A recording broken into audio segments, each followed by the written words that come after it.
Dandy. Dan's just gone. He's second out. I hit live. He's like, I'm out. That's awesome. He's sick of it. He doesn't want to be with us. That's too funny. What's going on, everybody? I think you guys can see us now. Completely forgot the countdown because we were having a good conversation here. Let's see. Let's let I'm back. Dan heard something about Nick's beard and had to dip real quick. He wasn't trying to compete. Is what I heard. So I clicked the button to log in, and then it booted me out for some reason.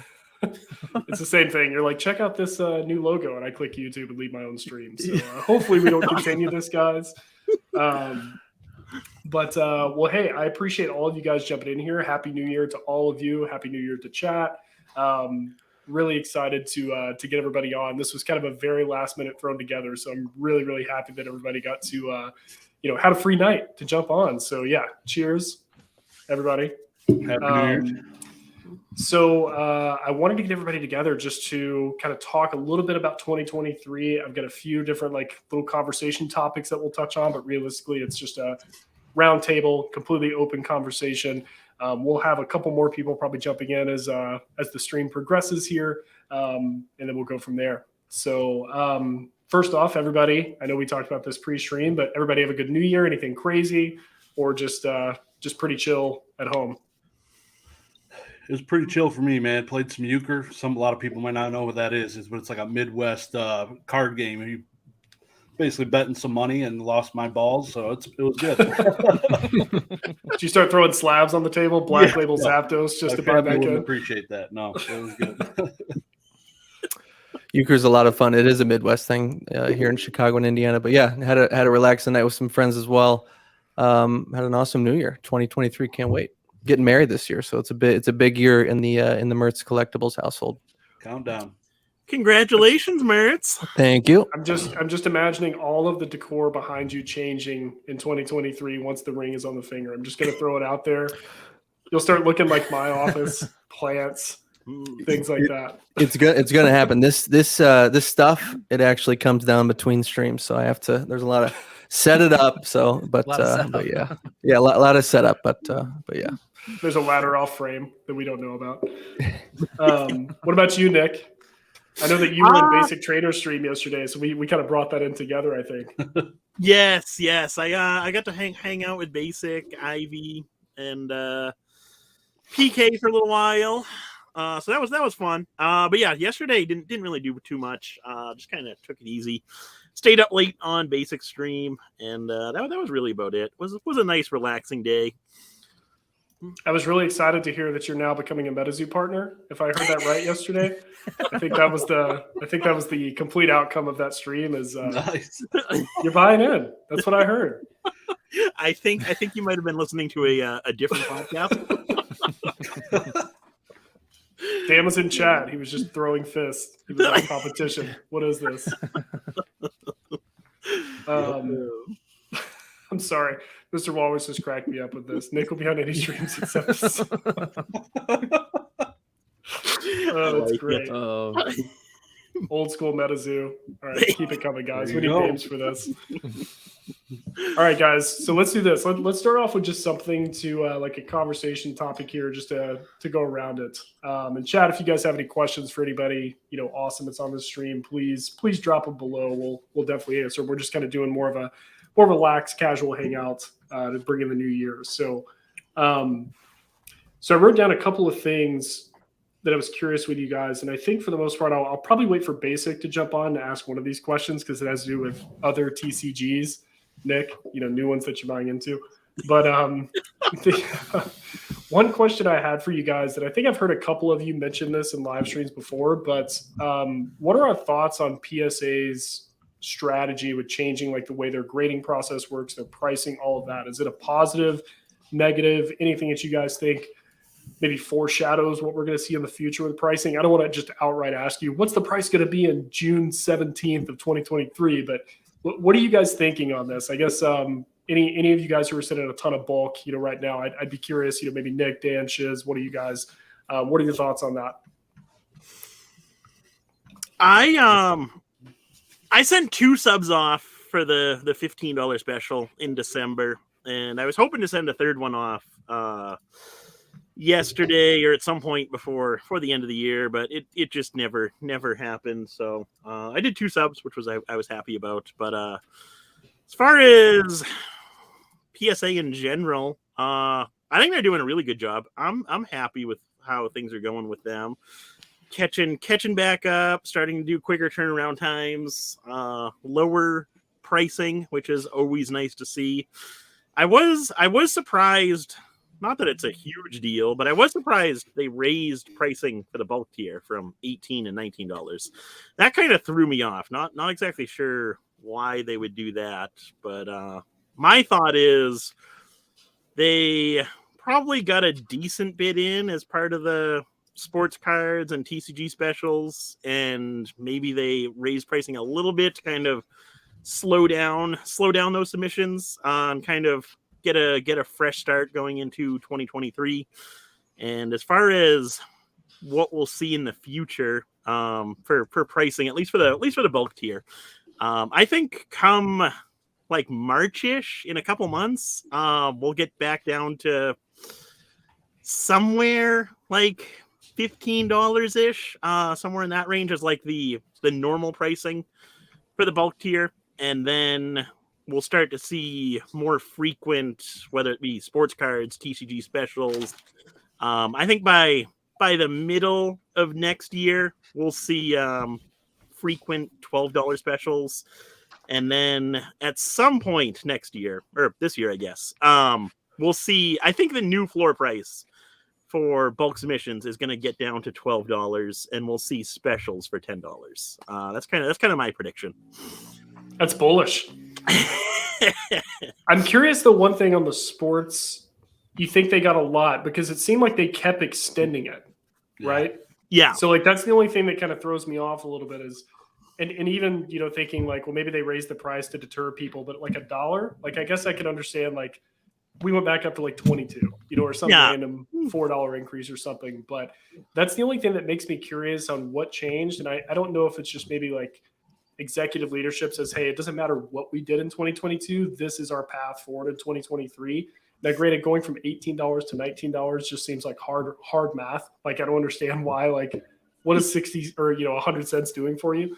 But that's the only thing I think with like the sports side of it, because it seems like they kept extending it and they kept posting reminders versus in the past, they never really reminded you. It was just like, hey, here's the special we post once.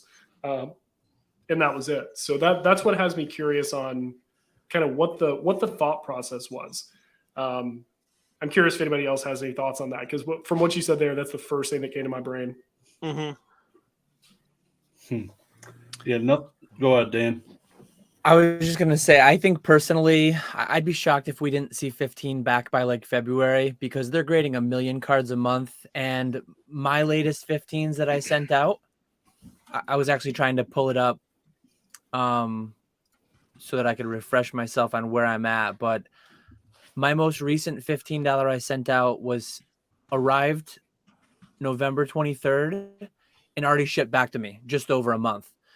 So all my $15 tiers are back in just over a month. I sent about 380 cards total at the 15.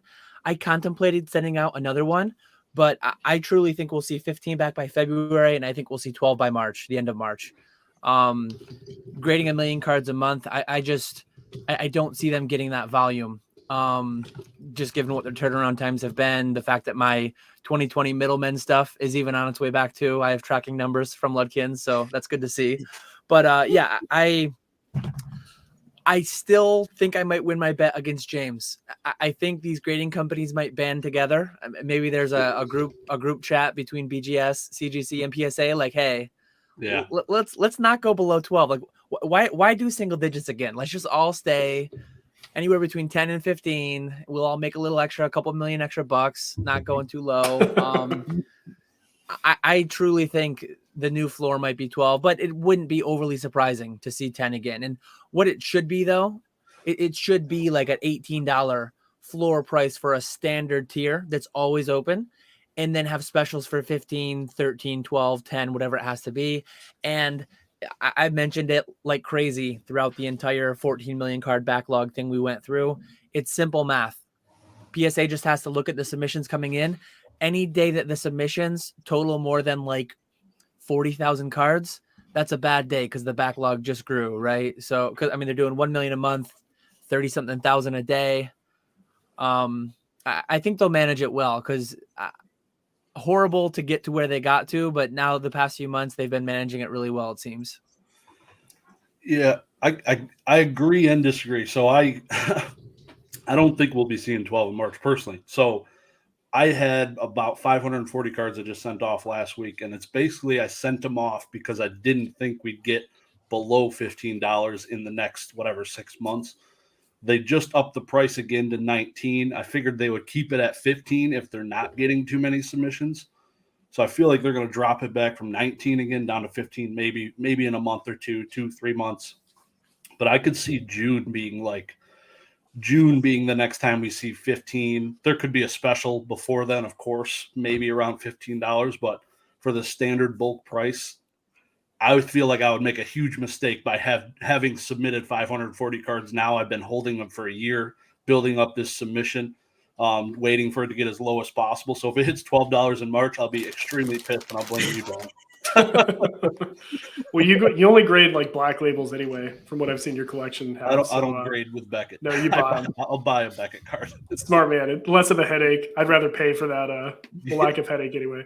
One thing that's you said too, Dan, is having, and this is something I haven't really thought about, but like being able to actually have a sustained like standard tier that the price doesn't fluctuate, because it seems like, all this year, obviously it's just changed and everybody's kind of just rolling the dice on like, what does this look like? If we did have a standard kind of floor, I guess, for standard like economy, I can't remember the exact name of the tier, the bottom tier, but outside of specials, that would allow people to kind of, I guess, forecast margins a little bit better, I would think. Like being able to say like, okay, well, I know if I'm going to grade, should I send this off at 15? Should I not? Okay, well, any normal person who doesn't have a, membership is going to be at 18. So bare minimum, I've got a $3, benefit, I guess, over that. But that's one thing that has been interesting. And I don't know, does anyone know how long the $18 tier has been at 18? July. It's only been like 2 or maybe? 3. Has it been since July? I think so. It was originally Well, the it was a national special. special. It was Yeah. the national special around July, and then it opened not too long after that. When I think July 31st, the national special would have ended, and then probably by September, it reopened as like a permanent tier. Okay. So yeah, so we're a little over 3 months in with that. So that'll be interesting though, because it does make it difficult, I think, and especially for, some of you guys that are sending out like 500, 600 cards, and other people who send out thousands of tiers. It's like they are getting submissions back quickly, but I guess from what I've been able to observe what they're doing, which is smart, it seems like a quarterly special is really what they're following, a trajectory. It seems like every 3 months, that's when we're getting something. But if they take 2.5 to 3 months and it goes lower than what you just sent, especially this impacts volume, not necessarily, I sent 10 cards, but like if you're sending volume, that's a lot of volatility that can be controlled, in my opinion. It's like, could you have, kind of like Shiz said, if we get something in 6 months, like twice a year, and they treat it almost like a Black Friday. It's like they can staff for it, they're ready for it. It's like, this is when we're going to have this. I don't know. I just find it interesting. What about you, Mertz? I know you've been sitting off some stuff recently. Yeah. I've got a few different $15 specials out right now, but I think that somebody touched on it just a moment ago. But they were really advertising the $15 special. In my opinion, I was getting tons of emails, Instagram sponsored ads. They were really, really pushing that $15 more so than has happened in the past with the 18 or different $15 specials, and it almost seemed like they wanted to get people to kind of FOMO into submitting everything like right at the end of the year to get into that submission. And this is all complete speculation, but that seemed a little off to me. But in terms of what's going to happen in the future, I don't know, but I think that it's just kind of like a supply and demand problem. Like they have a certain capacity, and if they want to control that flow, I think specials are a great way to do it. It's just going to be tough because if they, burn through their capacity and they are capable of, grading 1 million cards a month and they're only getting 600,000 submissions, that's obviously a problem. They're going to have workers sitting around. They're going to be paying people to do nothing. And that's also a big problem as well. So It's a math problem, and once everything is kind of equalized and is not as frantic and getting it's more predictable, their stream of submissions, they should, I hope they can have some smart people in a boardroom doing some math equations and make it make sense. They should be able to do that, and I have high hopes for that, but I don't know. I see DNA in the chat saying that he thinks $15 is the new floor. I don't know. It's tough to say how much inflation plays a part in this. Like, everything is going up, so we may never see $8 or $9 again. But I have a hard time seeing that $15 be the absolute floor. Possibly $12 specials. I don't know. That's just kind of stream of consciousness thoughts there. But I'm really interested to see, and I have high hopes that they can figure it out. Hopefully, they got some smart people that know how to do simple math working there. Well, that's one thing too that I imagine, because we always talk about, like, PSA having to be extremely competitive, and obviously as their business, if they get complacent, they get their market share taken. We saw that with CGC coming in out of nowhere. But I'm curious to, especially when we say, like, hey, 15 might be the norm, or we make it to 12 and have specials for 10. As big as PSA is now, is price really going to be what's indicative of them losing the amount of, I say price in the reference of, like, going from, say, like a 15 to a 12, like a $3 difference? I mean, would there be a reason for them to have to lower prices at that point with the competition that's out there today? I mean, do you guys think that they're really trying to compete, say, with CGC and BGS when it comes to pricing? Or do you think it's more about, like, we just need our turnaround time out because we are the brand name, that's out there? That's one thing I'm curious about, because I just don't see PSA right now feeling like they have to go back down to 12. I can understand their collector members, like, making that super attractive and lucrative and say, hey, maybe our regular is 18, we'll do 14, we'll do 12 for collectors members, just something to keep kind of their main foundation, their base up. But I don't know. It's kind of a ramble, but I'm curious what you guys think. Is price the competitive strategy that you think PSA should go about it? Or do you think they should strictly just focus on getting backlog out as quickly as possible? I'm interested to see what everybody else has to say about this. Like, how much at 12 would you have to send in that you're not sending in at 15? I'd be interested to hear your answers at that. Yeah, for me, I think it's go ahead. oh, Nick. sorry. You go. I think it's really important. Pricing, at least for me anyway. There's a lot of stuff that I would send at 10 that I really can't send at 15. It's only $5. Maybe if 12's the new floor, then I would send it at 12. And in that case, it's only $3. But on the types of cards that I'm holding, it's non-holo, commons and uncommons, shadowless base set, first edition, commons, uncommons, jungle through Neo Destiny. A lot of those cards are going to sell for $20 to $30. So that extra $3 to $5, whatever the case may be, is really going to affect my profit margin. It's already down to, like, a lot of those cards. We're back to a time where you have to be really careful. 9s are going to result in a minimal profit, and that's just going to continue to get worse to a point where 9s are going to become like how it was pre-COVID. 9s were basically a break even, and 10s where you were making a little bit of a decent bit of margin on 10s, but basically 9s break even, 8s you're losing money, 10s you're making money. So that extra couple dollars really does play a part. And then I just always go back to what Nat's always said.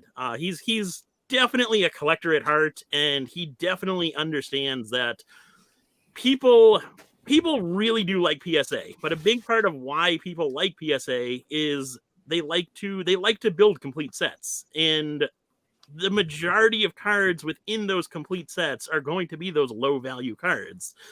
Obviously, you have all your big chase cards, but the majority of cards in a complete set are going to be those lower end cards. So I think it's a big missed opportunity if they kind of say we're the Apple of PSA grading, we're the premier service, so we're gonna make our floor price $15 or whatever.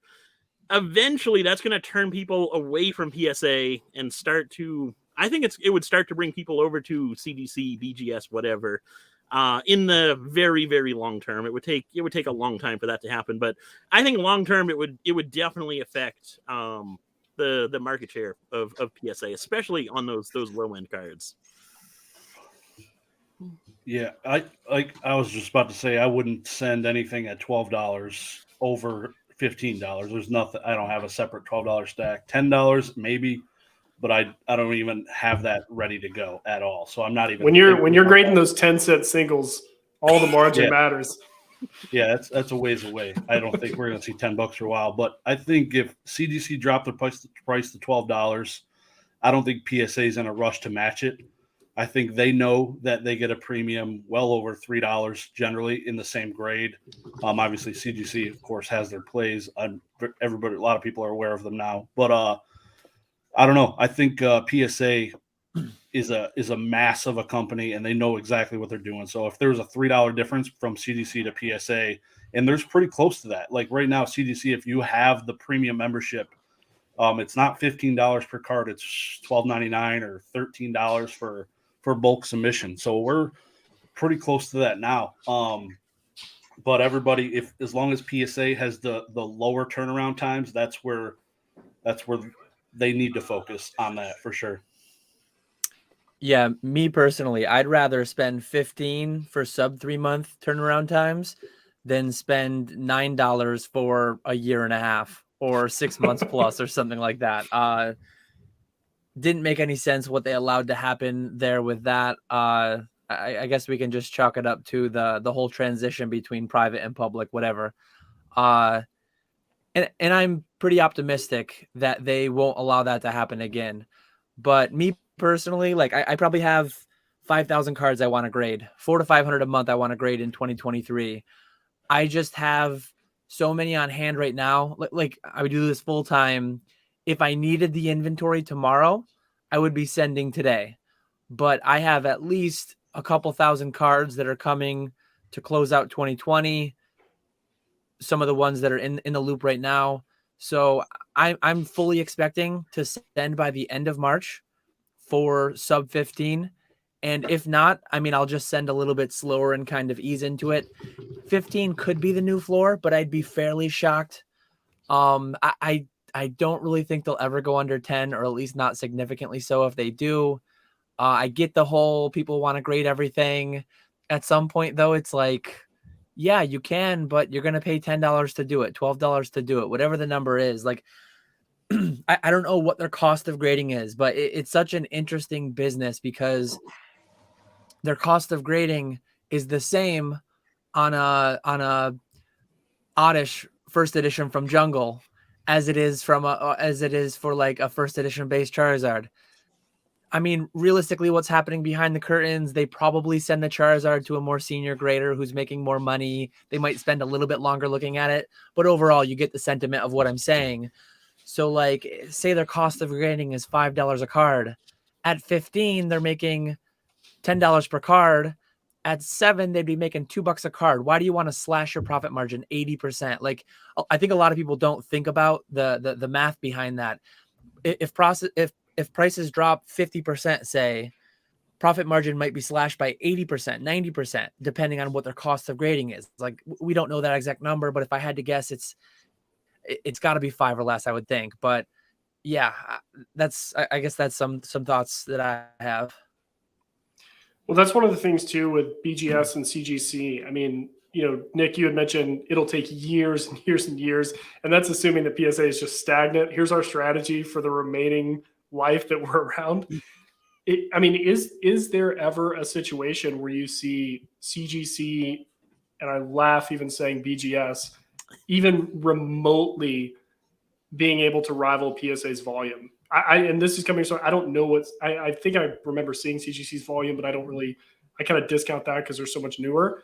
But BGS, I mean, I know they do a ton of sports. I know they do a ton of Dragon Ball and like other random stuff. I mean, they'll grade your toenail if you ship it in, a top loader. But like, is there any situation where BGS has some form of strategy that they could take a significant amount of market share where PSA has to adjust and course correct in your guys' eyes? Because I don't see it. I don't see anybody even in the environment, being able to do that for them. I can't see it. PSA would have to make a lot of mistakes.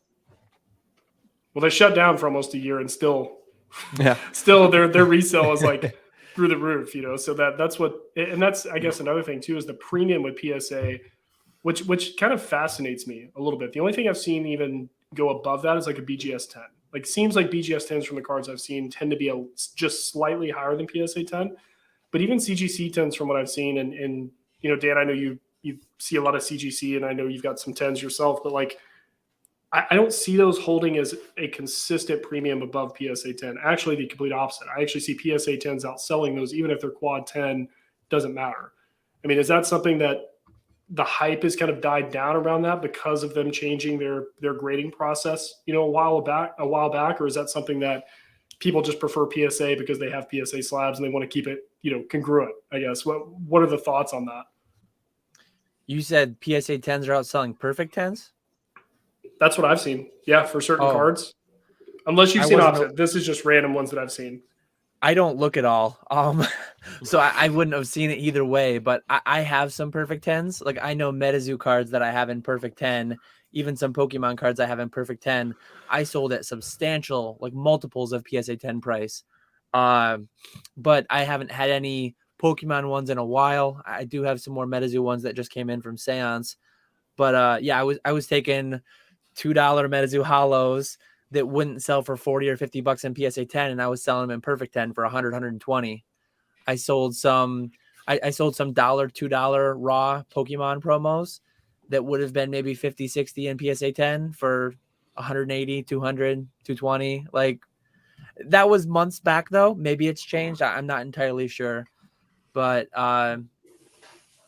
I don't understand the PSA 10 premium often on many cards. And then the Black Label premium, the perfect premium, I understand even less, but I'm here to sell it. The Black Label premium is something that I just can't even like wrap my head around. The only person I know in this chat who has a Black Label at all is Shiz. And, there's one guy I follow. His name is Bromonth, I think is what his name is. He's a Dragon Ball Super collector, mainly Dragon Ball, does some One Piece stuff like that. I've never seen someone get more Black Labels ever. I mean, he just did a return recently and had, I think, 20 cards, and I think something like 12 or 13 of these were Black Labels. He was just going through them all, constantly posting them. He took the entire World Championship set of all the cards in Dragon Ball Super and Black Labeled all of them.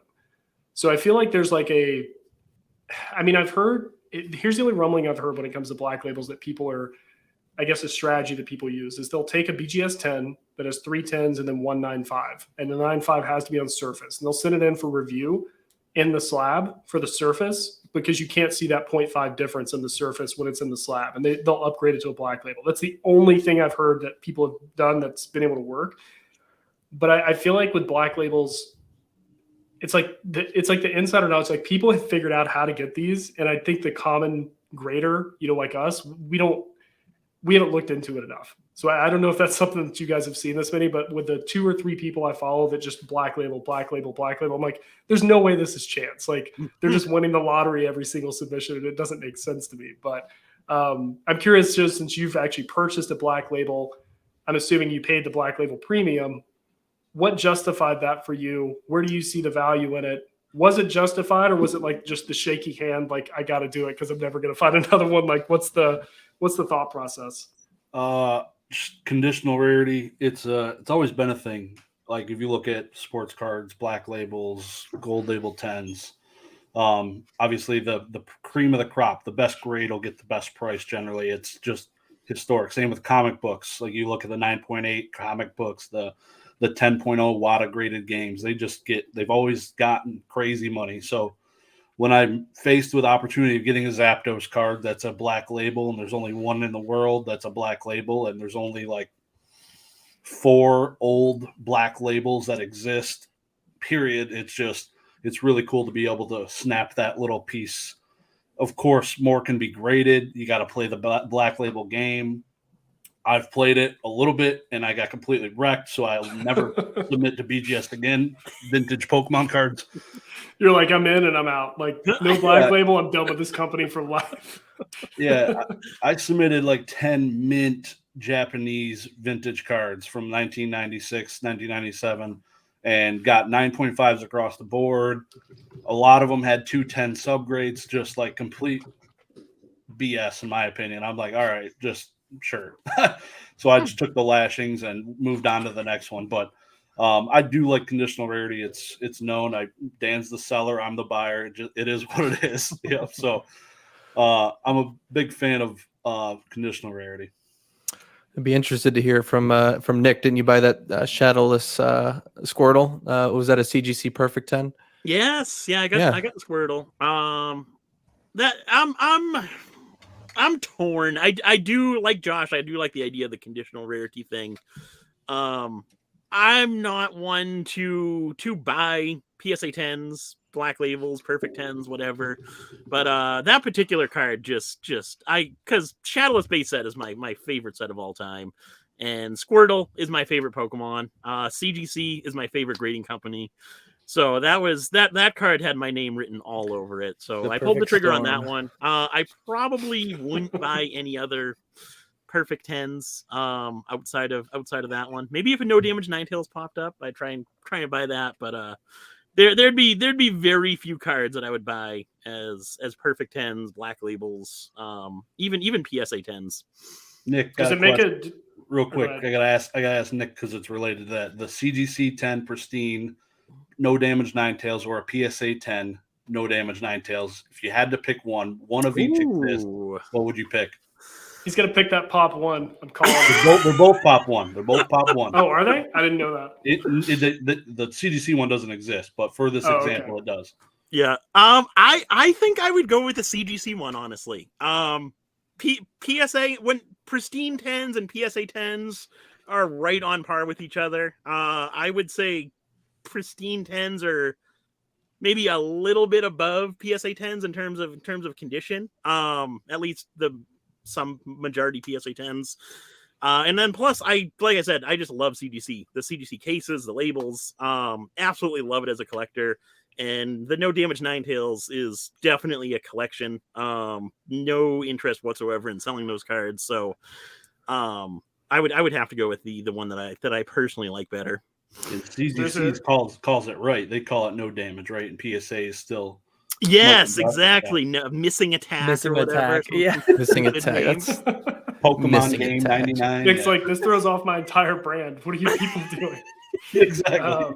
There's a good question in chat, but I wanted to ask you, Nick, do you care about subgrades in your CGC slabs? Yes. That was something I wasn't sure about.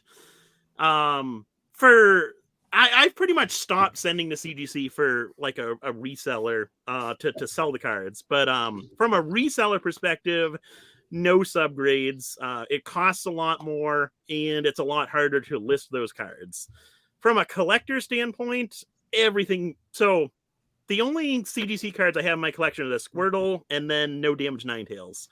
All of those cards have to have subgrades. And I wasn't sure how I'd feel about that because I was never a big fan of BGS, and I thought part of it had to do with the subgrades because I am a very OCD collector where everything has to match. With my PSA sets, it needs to be the same case style. So I'm one of those people, but I actually do like the subgrades. I think the label looks empty without subgrades. Yeah, absolutely. And I do like being able to kind of get a good picture on what went wrong with the card that lowered the overall grade. Yeah, that's it's funny you say that about wanting your slabs kind of to match there, because I remember that's why I don't like CGC, because I get those rounded corners when I put it in the stack, and I'm like, I gotta crack this thing. Like, what am I doing? So Happy Egg Roll, FOMO Collectibles on Instagram, really great guy, good friend of mine. I don't think I've seen him in a live stream, so welcome, dude. He said, do you guys think CGC is missing out by not changing the look of a perfect to differentiate from pristine? Mine is an overwhelming yes. I'd be curious if anyone here thinks differently. I think it's 100% yes. I think that when you see a black label, you don't have to think twice. You know, it's 410 subgrades, easy. I think that's 100% yes. It's a good point. When I have to zoom in on the eBay photo to see the subgrades and I have to look to see if there's 410, like that's ridiculous.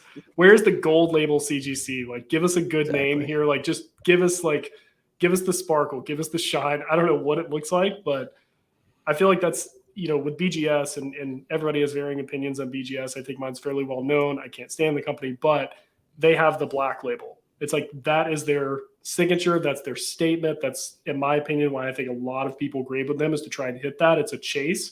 And it's really interesting that CGC on the slab, like you won't notice the difference. If it's, what is it, 310s, 195 or something like, it's, give me my 0.5, whatever that grader was drinking that morning that made him think 0.5 was better. I don't know. I disagree personally. I feel like it should stay completely similar just because for set collectors, I think CGC is kind of trying to take some of that from PSA. And if you have like a black label 10 and you have 9.5s in your collection, it's complete dog bleep. Like, I think them keeping it consistent kind of makes people want to chase the sets a little bit more. They can kind of have a little bit of mix of perfects, pristines, 9.5s. So as soon as they make that change, the people with the OCD like Nick completely turned off. That's why people don't collect Beckett slabs, because they got white, silver, gold, black. Like, it's insane. I did a rant on that. I was like, it's like the Skittles of grading companies. It's like, guys, just gold and black. That's all you need. Like, I don't need silver. Like, nobody buys BGS 8.5. Like, why are you changing it? Like, this isn't the Olympics. Please update your colors. Like, let's just make this happen. I could not agree more with you on that. Yeah. See, I think the branding though is really good for the black label. As Mert said, it stands out from any distance. You can tell like that thing is, it's not for me, but I think it's good though that from across the room, from way down the end of a table at a convention, if you see someone's case, oh man, that's a black label. It might be one of those XYZ grading companies who happens to have a black label, but if you can tell it's a BGS slab, then you know what you're looking at there. So like from a branding perspective, it's good, but it's not something if I ever end up with one, it's definitely being sold. So it's not anything that's applicable to me. Yeah, I think that conditional rarity, although I'm not the target audience, or I don't think I'd be buying a black label similar to Dan, but like it makes more sense for like Josh, your first edition German, Zapdos, like for stuff that's like 20 years old, or your Shadowless Squirtle, like for modern black labels, that makes no sense to me whatsoever. Yeah. Like that stuff it just came out, no attrition over 20 years. Like it should be in perfect condition because it theoretically, obviously there are factory nicks or whatever during the manufacturing process, but like it should be in like great condition. That doesn't make a lot of sense to me. I saw the Precious Collector, the Pikachu promo. I saw a black label yesterday sold for $5,500. $5,500. Okay. And I zoomed in on it. I saw it. The centering's like clearly off in my opinion. Like, I mean, we're splitting hairs, but if we're going to like give it a black label, like it's got, it doesn't have great centering. So wow. Mason, I'm so sorry. What's up, Mason? Hello, boys. How we doing? Just talking Good, black man. labels. How's it going? Happy New Year. Mason heard black labels. He came running. Now that you're here, let's talk MetaZoo again, like last night. Yeah, Mason, I don't know if you caught the beginning. I was discussing how the only thing I got from Basic Stream last night was Nick is now becoming a partner. He's ready to put the order in. And, I mean, I learned a lot. I learned a lot about a lot of things last night. I don't know how much I can use, but I've learned some stuff. It's great. But yeah. I acquired knowledge I didn't know was out there. 100%, absolutely. Josh, how we doing? Good to see you. Good, man. Good to see you too. Sorry, I didn't mean to like derail everything, but you're good to go. No. I'm just here to hang out and what's up? Whatever you guys are talking about, hopefully participate. I just got done doing video, so sorry. Sure, yes. Mason's got some fire videos coming our way. So I do. I like them. They're pretty good. Love the beard. Beard's looking great. Let me tell you. I like it. I know, Mertz, you're solo dolo right now, man. I need to find somebody in here. I'm already used because Nick, keep it going, man. It's You've obviously trimmed it. It's ready to go. You're already on your way. Dan's leaving you so far behind. Dan's at comb level now. Dan, how do you Dan's sleep gonna with be that looking beard like like Santa that? Claus next year. It's actually like a lot of people have asked, like, is it itchy? How do you stand? Mine's been perfectly fine. Is I it don't not- know. It is it hasn't not like- bothered me at all. Does it not like crook your neck or anything? Like lay on a pillow like that? I mean, how does It's like that? an extra you guys pillow, just- yeah. You just have it so full, just right around the I chin. used to use 2 pillows. Now I just use one. One Okay. built in and then one external. Yeah, makes Cool. sense. Good to Oh, know. that's awesome. Well, Mason, now that you're in here, we can Yes. jump over, and this is actually a good transition from what Nick just asked you. I'm curious with you guys, and I was gonna wait till Basic Trader get in here. He's still driving. He's not gonna make it apparently until 14 hours later, which shockingly I will not be going 14 hours later. But so there's a lot of TCGs that are getting a lot of love right now. Obviously One Piece is a big one that I see everybody talking about. MetaZoo is always going to be MetaZoo. Dragon Ball Super is a big one. We're starting to see a lot of Pokemon people going in there and picking up cards. So do you guys have any, they can be educated or uneducated, guesses on a TCG that may blow up in 2023? We obviously had some in 2022 happen, but I'm curious if you guys think maybe there's a certain IP that may come out that maybe you've heard rumblings about, or just, hey, if this IP came out with something, I think they would definitely like explode, in popularity. Or do you think there's an existing IP right now that has a TCG that you guys would think will just dramatically increase in popularity in 23? And why is it MetaZoo? But anyway, let's start with you, Mason. You just jumped in. Especially being a store owner, you probably see more than the average person. So I'm curious, anything that you think has the fundamentals, has the interest, doing it right, what do you think? Yeah. God, just a TCG that if they just would do it correctly, that would just be insane, is the One Piece TCG. I mean, it has everything that you need. The IP is strong enough to make it a real deal big Pokemon or big Pokemon level TCG. I think it has potential to maybe push that. That's a big statement. I think, but Bandai sucks at making TCGs. I mean, that's the way it is. I mean, I don't know what they put out intro decks 6 months in advance of the booster boxes releasing, which I thought they were doing so that you could build up the stock of all that stuff. And then they released it, and it was like a drop in the bucket of what people actually want, and definitely not enough to start a TCG with. So, like, what? Bandai, what are we doing? It's really annoying, and they have exclusivity deals with certain distributions, so I have to order through them. I don't buy through them all the time, so allocations are typically pretty low. And I guess that's why they do it, so that you can pump your numbers, right? So, and get you to buy from them. But I don't know. I think One Piece in Japan is doing crazy, and everybody else that can get boxes are enjoying it. I got all of 7 boxes, and I sold out of all those in a day. How many did you try to order? I mean, I put in for like 2 cases, thinking like, oh, it'd be a nice little starting point. But yeah, so like, here's a case. One Piece is a case of One Piece 12, or is that 6 boxes? 12, yeah. Okay. Because 24 is the 2, yeah. But Half I case think One plus Piece, if they get their stuff together, I think it'd be really good up there. I think it can do better than Digimon has for them. I think it can do better than. I mean, Dragon Ball Super is kind of. It's up there, but I think One Piece could give even like that a run for their money about how popular it could be. So I think One Piece is the one if it was going to actually catch on and be popular. That's my vote, is for One Piece. But Bandai's the kryptonite. Always has been. Yeah. Always has been. I think I got more faith in Bandai than the Lorcana producer, just because they, like Mason had said in his video, they haven't really done it before, so they could fumble the ball pretty quickly. And who's making Lorcana? Is Disney producing Disney. it directly, or I know it's a German company, right? Well, it's I think they're in the US, but it's called Ravensburger.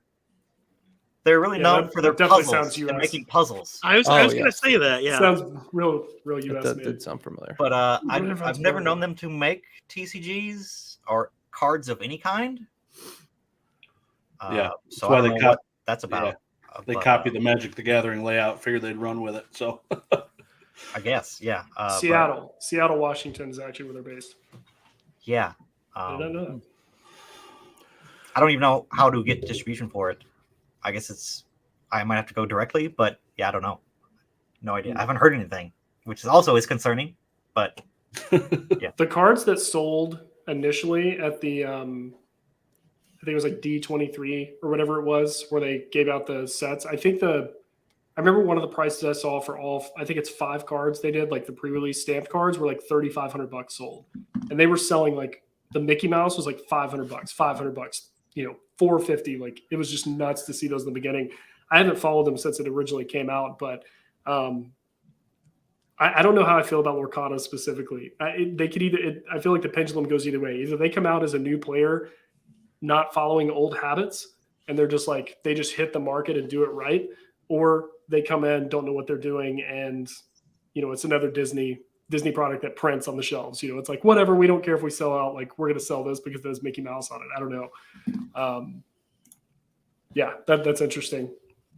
I think in terms of just like IP, that's the strongest. In my opinion, it's Disney. There are a lot of crazy Disney collectors out there, just like collecting memorabilia, things from movies, things from sets.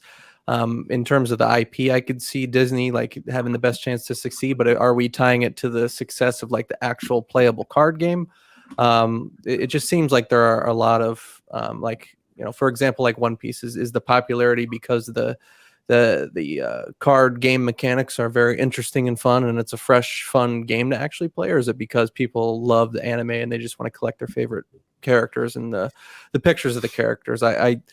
I don't know how I see like new card games coming in and just like for the card games themselves and having that type of following. It's almost like if there was something new to come on the scene, it would have to be just the IP and just the art and collecting like a serialized Marvel, something like that, where it's just like collecting sick like PMGs and arts of stuff like that. I don't know. Sorry, I'm cracking up at Dan's new 2023 content. That's when Snorlax makes his return from the roof to the floor.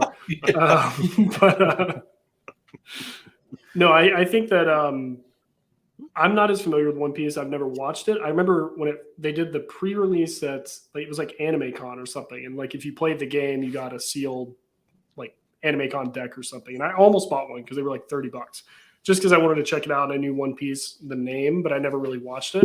It's I think right now, Mertz, you and I are on the same page. I think there has to be an existing IP for something to come in and actually like make that big of an impact. As much as I love the way that like Tanner is handling Cryptic in that game, I think it's so new lore. It takes so much time to learn that stuff. I think that if there's any TCG that's coming out that doesn't have an IP that's doing it right, I think it's them, because I think they're so involved. I think they're, again, nothing against MetaZoo, I guess, in this sense, but I think they're a lot more involved, truly actually involved in their community, teaching people how to play, like constantly talking to each other at every event, the owner's there or the founder. I would say if anything increases in popularity, I don't think it'll even remotely come close to probably the top 2 or 3 TCGs with IPs, but I think it'll definitely have success. I think right now, you could have probably guessed it. I think Dragon Ball Super is probably going to be that one, but One Piece, I think it's probably a tie between those two, which is funny because they're both Bandai products. So it'll be interesting to see how that like plays out. I don't know. I know that you guys talked MetaZoo a ton last night, but I don't really know what the future of that looks like to me. Dan can speak a lot more, as a current partner. Nick can speak a lot more as a future partner. But I don't know if there's anything that you've heard that they're doing or they're planning, or maybe there's something different than what they've been doing so far. It seems like a lot more of a wash, rinse, repeat. Love our art, get pumped, and then sell. It's almost like a change my mind situation. I don't know. This is coming from the outside looking in. So I'm curious, Dan, with the zoo, where are you at? You bullish, bearish, indifferent? What are you thinking? I'm bullish on the fact that it will exist in 5 years. I think though that the bar that people set of like dethroning Magic, dethroning Pokemon, so that's up here. I don't think that's going to happen by any means. There's a lot of room though between that and ceasing to exist, where I think a healthy ecosystem can like survive and even thrive.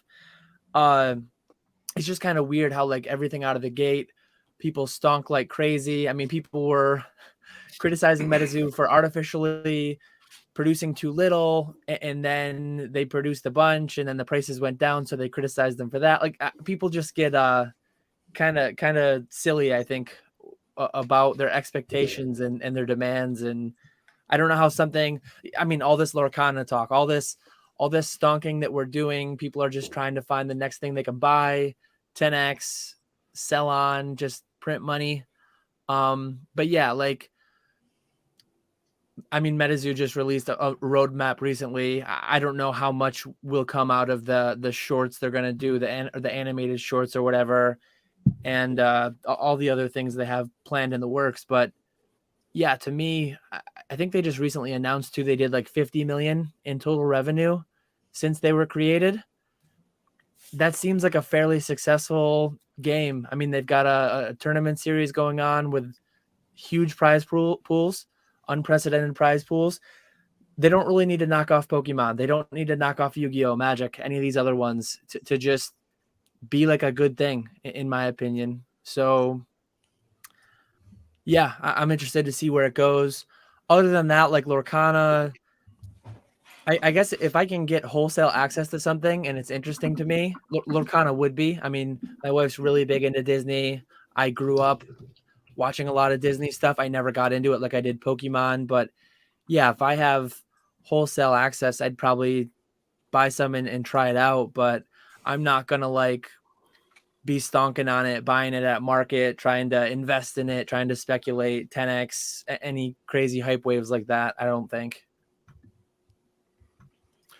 I think you can't manufacture organic interest. I think that is very difficult. Like you have to, build it from the ground up. I think that there's a couple things. I think that Weiss is positioned well because they can cherry pick from already successful IPs, and they can, if an IP is doing extremely well, they can come out with a set, or if a new hot and up and coming, they can license it and come up with that. So I think that Weiss is positioned well.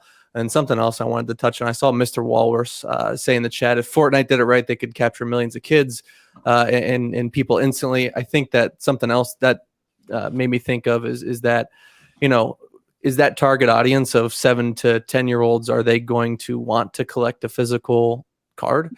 Like, or are they going to be interested in the skins that you can download and apply like digitally? Like, I think that's something else to consider. Like, is without having the actual card game that people play, like, are people going to just want to collect a piece of paper, like children, or like, for example, Lorcana Disney, like Disney fans, like, are they going to want to like allocate 20% of their funds that they spend on their collection each year to collecting like cards, or are they going to want to continue to purchase the things that make them happy, like the memorabilia, the different posters? And so, like, it's hard for me to see something like to come up and capture both of those things, like have the correct target audience as well as like organic interest and like all of those things. But yeah, those are some of my thoughts. Great name, Shiz. By the way, guys, Cardinal Gaming, the hoodies are on the website. They have released. Spoilers. There's one serialized, so you have to buy as many as you can. Don't say that. One has Mason's face on the tag. If you get that, free case of any TCG from Cardinal. What are you doing? Stop. I'm an idea man. I talk to Let's the start customers. stonking hoodies. I like it. No, so Mertz, that's a good point. One thing that I remember bringing up about Fortnite that I thought would be interesting, not only just for that TCG, but also any other TCG that actually has a video game around it, is being able to have like chase cards that do have playable items in the game, like something you can do, like a QR codes on the back or something you can redeem within the game. I think even Pokemon could do this, honestly. And that would be something that would encourage people who are also, who are only playing the game to go out and buy the cards because they want to be able to get the skin for the game or whatever it may be. And I think that the optimistic play in that would be from the company of, well, if they start buying the cards, maybe they'll start playing it, maybe they'll start enjoying it, something like that. So I don't know if that's been done before. I never dabbled in Fortnite. I know Radar and a few other people I've talked to got into it for a little bit, but I feel like that would be a good move for them. And that actually could be one of the strategies that could take a TCG for this year and definitely like stonk it out. People just start buying, but I feel like it would have to be a complement to a video game IP, if that makes sense. Yeah, I think that's a really good point. Jark in the chat said that exact thing. I think it's a really good point. I think it's also a big missed opportunity that Pokemon did when they released Pokemon Go. There wasn't a tie-in or any types of scans with the Pokemon Go set that allowed you to get a new shiny, I think that was a big miss, and I think that's a really good point. And that would have been cool if you pulled a shiny Pokemon on the card game, you get it in the game, because I know they were already hard to get in the Pokemon Go game, but yeah, that's interesting.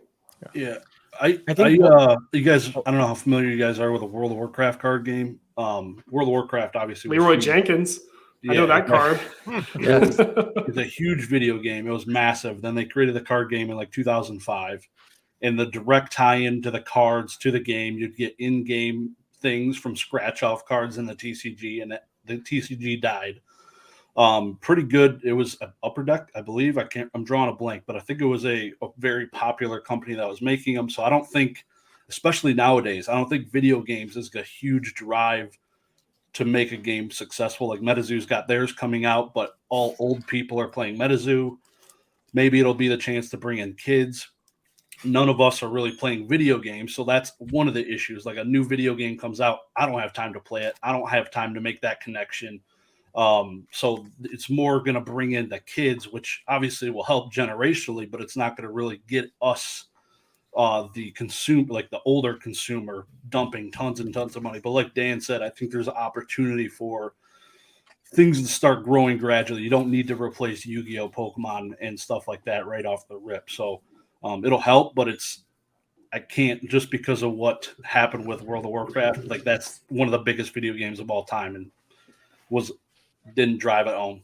Well, but also, are we the target market? That's the question, right? It's like, do they want, the millions of kids who do play video games, or do they want the old guys who like buy a couple of cases or 3 or 4 cases? I don't know. It's almost like, are you going with your, customer or whatever it looks like? What's up, Squeaks? Good to see you, brother. Here tonight. What up, guys? Oops, sorry. And everybody's gone. I don't care about any of these people. I don't know if you guys can hear yourselves through mine. If you can, tell me and I'll figure it out. But no, audio's good. You're looking real comfy. I love the, I mean, love the robes. The Hugh Hefner swag is just bringing Green it Bay in. one today. We're comfy, right? The green, yeah. Yeah, buddy. Looking good. The cheese head is sitting right next to his desk. Let's not lie.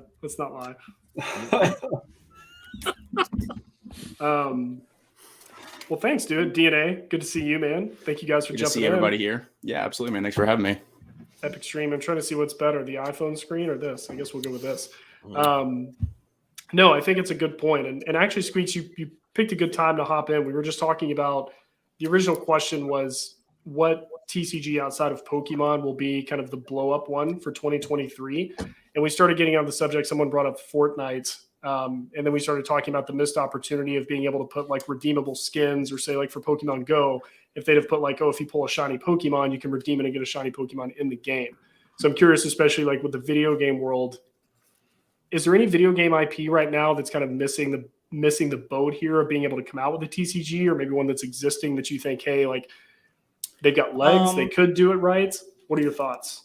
I think the biggest one that I've thought of for years, which they ended up doing, it's just digital, is League of Legends. They did Legends of Runeterra, but I think if they would have made that a trading card, sorry, my cat brought a mouse. If they would have done a trading card game specifically, I think they absolutely would have just demolished. I mean, they have so much to work with in terms of lore, and then they like somehow tie that to like Arcane's release on Netflix and everything like that.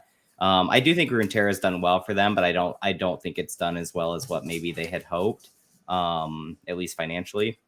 But I don't have those numbers, so that would probably be my biggest one. But DNA, do you have a not to put you on the spot mid question like I did Squeaks too, but TCG 2023, anything that you think? I know you had talked about before, like maybe looking at dabbling in Weiss and everything this year, trying to get into that. And I know we've had some, conversations about maybe looking at Dragon Ball and stuff like that as well. Outside of like things you're getting into, or if they are those, then, it is what it is. But any TCG that you see this year that may kind of come up out of nowhere, maybe really get a lot of popularity that, we haven't seen anybody really quote unquote compete with Pokemon a ton. And anybody on the panel can kind of correct me on that, but anything you see that could possibly actually take a good significant amount of market share, this year that we haven't seen? Yeah, so it's really hard to give like an exact answer, because even in Pokemon, I know that we all experience this, but it's like you never really realize how big something is. Obviously, liquidity is a big testament to that, but realizing how big a TCG is, I feel like we always think it's not as popular as it actually is. So I'm not like super well informed and not like deep in the niches of like Weiss or MetaZoo and stuff like that. But what I think is gonna be really big this year, I think Mason touched on earlier. I was listening while I was getting set up, but One Piece seems like it's popping off, and some of those cards are really expensive. And I watched Mason's video about him talking about how they're not reprinting it, and that's just going to increase demand for it. And it seems like it has a lot of organic interest just because One Piece is such a big IP in anime. Yeah, there's Squeaks holding up a bunch of those cards. But the thing that I wouldn't say is slept on, but what I think is going to explode this year in comparison to like where it's at currently is just the Avatar Weiss set. I've talked about it anytime Weiss has been brought up, but with Netflix dropping the live action TV show, that's one of the most popular cartoons of all time. That was like a huge part of my childhood. And them dropping the live action series on Netflix that everybody's super excited about, and dropping Weiss set at the exact same time, that set is going to go crazy. I thought you meant the Blue People Avatar. Damn. The live action movie just came out. Yeah, no, but Avatar, let's go. Mason was typing in eBay as we spoke. He's like, "Where is the pre-order? Let's make this happen." Yep. I also wanted to say something that was really, really cool is I actually just ordered one of Mason's hoodies, and I got an email that says you have a chance to get a golden hoodie, and it's an all expenses paid trip to Collecticon Orlando. Yeah. You get to tour the store. Collecticon the store. Kentucky Bourbon Trail. Do that anyways if you want. I mean, tour the store. That's well, the Kentucky Bourbon Trail is like when you close all on Mason's tab, he buys it all. Yeah. Man, Mason, you're so giving, dude, with your merch. It's great. So well nice of you. So nice. Thank you. Well, I think we did talk that those are all good ideas with it. Anybody else who I'm trying to remember, did anybody else not have not get a chance to throw one out there? A prediction for 2023? I think I don't do too much with other TCGs outside of Pokemon, but I recently got into Weiss with the Pixar set, and I actually really liked everything about that set. From like the card stock itself to how the cards looked, I really like that. And other Weiss sets, I've like looked into the cards a little bit, and the artwork seemed decent to me, but after the Pixar set, I definitely want to start looking more into that myself. So I think Weiss could be one of them. And then Lorcana, I'm really excited about that, but I don't know how that'll go over. It's gonna be super hot in the beginning, but like a year after release, 2 years after release, it'll be interesting. I don't know how big that one's gonna be. We'll just have to wait and see on that one. I think it's got the weight of the Disney IP behind it, but yeah, I think execution, as we talked about, what is it, Ravensburger, the puzzle company? It'll be interesting to see what they do with that, because obviously everyone and their mom has a TCG at this point. Everyone's created lore. Everybody's got the cardboard. Everybody's got their own grading company that'll grade their own cards and sell to you at a premium. Like, it's all out there, right? So like, there's a lot of competition with it. I think, they definitely came out with the, absolute banger characters in the beginning, which is a smart way to do it. But it'll be interesting to see them expand into just maybe even like, kind of alt art, like video game versions. I don't know, just something. I'm thinking of, I hate that I'm not going to like be able to remember this name, but it's the video game with the Disney characters. It's Disney Infinity. Kingdom Hearts. Kingdom Hearts. That's it. So it'll be interesting to see like if they end up doing. Have. I know it's so terrible for me to not remember that because I loved that game as a kid. But like, yeah, it'll be interesting to see like if they do some kind of like alt art variants or something of like when those characters are in certain situations or like games and stuff like that. I don't know. I think they have so many character worlds and building that's already been done for them. It really comes down to execution. So I'm not super bullish on Lorcana. I think it'll be interesting. And I don't even know if they've officially released. I think they just did the D23 release, if I'm not mistaken. Does anybody know? Yep, that's it so far. Yeah. Do they have a release date? That's this year, I think. 2023. I think it's later this year though, like October. 23. What is it? 23. That's 23, what they okay. said. 23. Yeah, I actually struggle with Lorcana. Like in theory, they should just take over, right? Disney has more IP access than just about any company in the world at this point. They don't have first mover advantage. I think my biggest struggle is like how much of this is a cash grab and like capitalizing on the time versus like we actually care about making a lasting trading card game and a lasting like new segment of collectible, right? Like Disney Infinity came out. That was why I had said that, because I was sitting there thinking about it, right? Is like that was like the toy version of like the Amiibos and the Skylanders. Like that was Disney's version. And then they made that.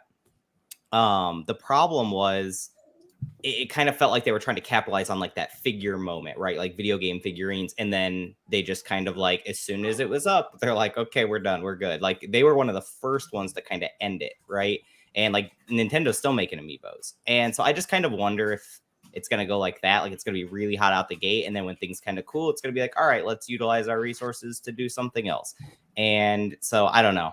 I think Lorcana could go either way, but I did want to piggyback off of your question before of like trading card games, right? That could like be a thing. And like I said, League and, we had the others. Is my biggest thing right now is if I had a major IP and I was like, dude, I got to get in the trading, like we got to get our company in the trading card market, I would wait. I would just hold it and wait for a lot of these games that are coming out to kind of fall by the wayside. I think we're very much in like a 98, 99, 2000s like cycle where everyone was making trading card games and 99% of them died. And even some of like the good ones with decent IPs behind them died because the market was just so oversaturated that you actually may be better off waiting a few years, entering in like more of a downtrended or less saturated market, but having less competition overall to have a chance to survive than trying to compete with literally every juggernaut, every Kickstarter TCG. I mean, Bandai is releasing another TCG after One Piece called Union Arena or something like that. That's like a culmination of essentially like all the shonen anime. And so it just, I don't know. You have that, you have all the Kickstarter, you have Grand Archive coming out. There's just a million of them. I think I would just wait. If I had one, I'd wait. Well, I'm curious on that, Squeaks, too. Like because obviously, like you said, some people have come in and they just failed miserably. But I'm curious was it something like, all the COVID shutdowns, all of that impact, everything that happened, or was it oversaturation that made that happen? Or was it just the companies themselves? Because I feel like, it's hard for me to know how big the pie is, right? So even I think maybe Dan, you had mentioned this, like MetaZoo doesn't necessarily need to top Pokemon. If they're doing 50 million in revenue already and being out that long, like there's a significant amount of market share that is available for people to just chip away at. Not everybody's going to be the multi-billion-dollar company that Pokemon is. So I'm curious, what are your thoughts on that? I mean, is it something that what would be like say a telltale sign they would wait for? I mean, is it something that they should just strike while it's hot, everybody's paying attention to TCGs, or do they wait for a dead period and slow growth and build up? So I guess my first thought when you say that is like kind of like waiting for that dead period reminds me of when Argent Saga decided to launch in what would have been like 2016, 2017, like something like that.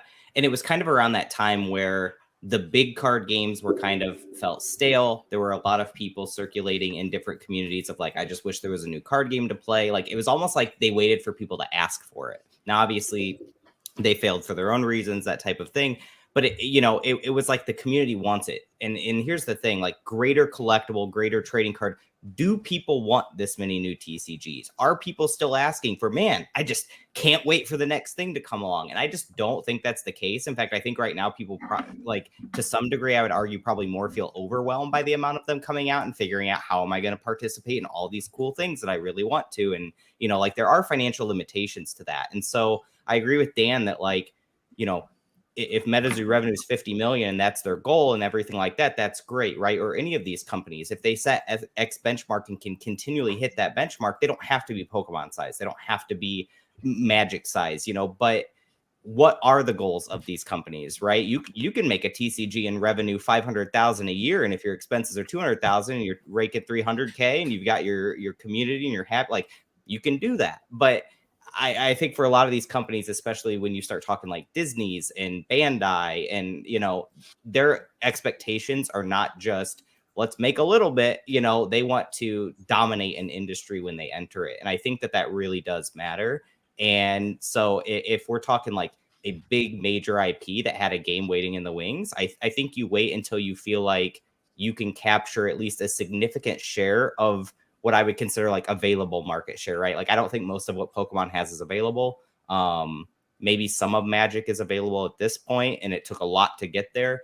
But I just don't think that, I think that there's always going to be like that subset of the community that's like TCG focused, where they don't care about the big ones. They just kind of care about like the average ones, or maybe ones where they can kind of, the players where they can shine because the community is smaller, things like that. That's your piece of the pie to capture. And for a lot of these big IPs, I don't think that's enough. Good point. Anybody have anything to add on to that?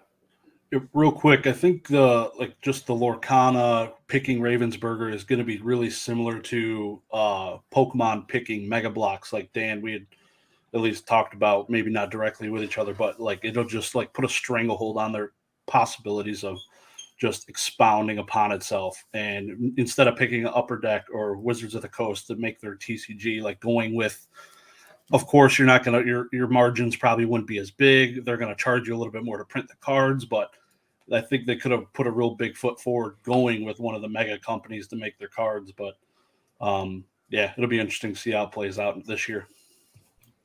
I have a couple things too that I could add to it. This isn't necessarily about Lorcana or One Piece or any of that stuff, but it is about TCGs kind of moving and evolving. Mert said something early on when I first tapped in the stream, and then I had to bounce out and get set up and do a few other things. But you talked about organic growth being really important, and obviously that's why having an IP, you pretty much already have that organic. You wouldn't have organic growth obviously, but you'd have the almost instantaneous demand like One Piece, and Lorcana obviously is going to have demand. Well, the Stranglehold and Ravensburger or whatever they're called, we just don't know enough about it. So going back to MetaZoo, I don't know enough about starting a TCG. I don't know how much it costs. And I'm sure there's a lot of information that we don't have, but like MetaZoo, Dan, you said they did what, 50 million? Is that right? That's what they said. Yeah. So with how much they've printed, how much work they've done, how many employees they have, how much they've traveled, my question is, like, are they profitable yet? And it sounds like a lot of money, $50 million. I mean, it's a ton of money, and you would assume that they're profitable, but it seems like UFO, and I could be wrong in stating this, I'm just from the information that I have, it seems like they printed too much of it, because it seems like there's the singles are really cheap, and then the boxes are relatively cheap, and there's a few other sets that kind of show that. So it seems like they're kind of scaling down.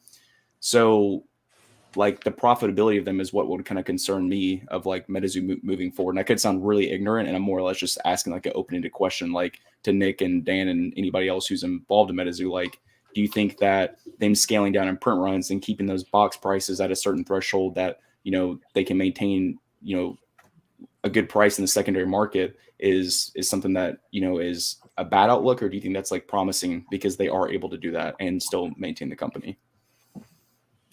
I have no idea what that's what their revenue was. I have no idea what their expenses would have looked like. Yeah. I'd be shocked if with that number they weren't profitable for the year, but sure, that's complete guesswork. I don't have too much other insight to share on that, I guess. Yeah. I mean, again, 50,000 versus 100,000 boxes. I mean, I did the math on it before. 50,000 boxes. I just had it here. 50,000 boxes for Nightfall amounted to approximately 30 million cards for that set. Pokemon is printing more like 2 billion cards per set. 30 million cards, 2 billion. I mean, they're more than 1% of the size of a Pokemon set print run wise. How much of that, like a lot of these other TCGs, like I don't know if Dragon Ball Super releases this information. I don't know if One Piece is going to release this information. So how to compare them relatively, I just have no idea. One thing, just to go back to the whole Arcana thing, I kind of worry / wonder how much Disney will even care about the TCG, just because they're such a massive company. They make, I mean, I just Googled a couple revenue numbers. We always quote the whole Pokemon company's the biggest IP ever, all that stuff, the top grossing media franchises. But here's a list of the top 10 retail sales in 2021, basically like licensed merchandise sales. Disney was number 1 with 56.2 billion in 2021. Pokemon was 5th with 8.5 billion. So like Disney's just doing so much in like digital format, like Disney Plus, all their rehashes of like the old classics, and then making new Disney originals. And are they going to even see much of this as like a blip on their radar? Are they going to even care to put too much effort or energy into doing a good thing for like long-term building out a community, building out a following in Lorcana? Or are they just going to, as I think Squeaks kind of alluded to, like a money grab? Hey, we can print a bunch of stuff. Everyone's going to buy it. In the card environment we're in, the thing is going to stonk. The thing is going to like sell out first wave, no matter, like, we just don't know how long it'll last. And they might not care at all. They might just be like, yeah, let's grab how much it would be, hundreds of millions, or I don't know how many dollars it would be exactly, but Yeah, they'll basically be like, "Did we make money?" And everybody gets a bonus and moves on and sells more. How can we grab cash today? Oh, let's print a card game. Everyone's doing a card game. How much is cardboard now? Oh wait, we're Disney. Doesn't matter at all. Yeah. No, it makes perfect sense. Well, cool. So kind of moving on from that topic, I think those are all like awesome points. One thing I did write down, and I was curious, and I think I mentioned this. I want to say I've maybe heard a couple of people ask this in live streams, but I don't know if you guys are familiar, and I'm going to butcher his name. And this is a guy who buys a bunch of Pokemon trophies. His name is Zao. It's like Xaio. If somebody knows how to pronounce that correctly, please let me know. I just say Zao. But whales. Zhao, yeah. Zhao. Okay, so Zhao. Yeah. I'll make it sound more cool. Zhao. So with whales like Zhao, like I'll bring up like Steve Aoki and Logan Paul, but I think Logan Paul, after CoffeeZilla stuff, I don't think we'll be seeing him post a bunch of TCG stuff here soon. But like say like your Steve Aokis, your Zhaos, like with these whales in the hobby buying up really, and I want to word this correctly to where we can actually get like a decent discussion in it, because obviously for the vast majority of people, the cards these guys are buying are just not even feasible. You know, it's like house or card or half a payment of a card, you know, whatever it is. But do you guys think that these guys being able to come in with this amount of buying power and then choosing to do so? So Zhao's the one I've been following for most of the year now. And he's bought everything. I think I posted it in maybe like a PokeFlips live episode or something where I was like, this guy just bought like his second or third illustrator. Like he's buying everything. Is this good for the hobby to have single individuals being able to buy up and scoop all of these specific, very, very low population cards up? Or is it more beneficial for, you know, say if you've got 15, 20 people that are able to afford these cards and they've kind of dispersed, you know, is it, I guess what I'm trying to ask is it okay for like someone to have a monopoly on a certain amount of cards, or does it not matter for the vast majority, you know, in a hobby? I'm going to call him DNA. He looks like he's ready. Popcorn. Yeah. Okay. Yeah. No. And so I think it really depends where the TCG is at in the space, right? So, but you mentioned the word monopolize. So monopolizing on something like Pokemon, yeah, you can do it in like the higher end trophy cards have like a super limited print run. But in order to like monopolize on like booster boxes or sets, good luck. You know what I mean? Let's say massive share of that market, like 80% or 60% of like super high end trophy. I don't know if you're familiar with Zhao, but I mean the guy is like, I'm not. It doesn't even make sense. Like the amount of trophies he was the guy who bought the number 1, 2, and 3 trophies that went up for auction. He also, I'm pretty sure he's got 2 illustrators at this point that he's purchased just in 2022. That's it. No, That's nothing. he's Yeah. realistically, like, if you go off pricing, like, he's probably close to like 1.5 million. I think, if I'm not, that's a very rough number. Just thinking off the top of my head what he's bought, like, he's probably nearing that, I would think, with the amount that he's bought, and a substantial amount of that is like the high end trophies that Pro Atrox and those guys are throwing up. So I'm curious on that, like, having that much of a market share in those cards, is that good, bad? Does it not matter? Thoughts on that? So yeah, so if we're talking trophy cards specifically and not talking like set cards, so I'll kind of give you two different quick answers.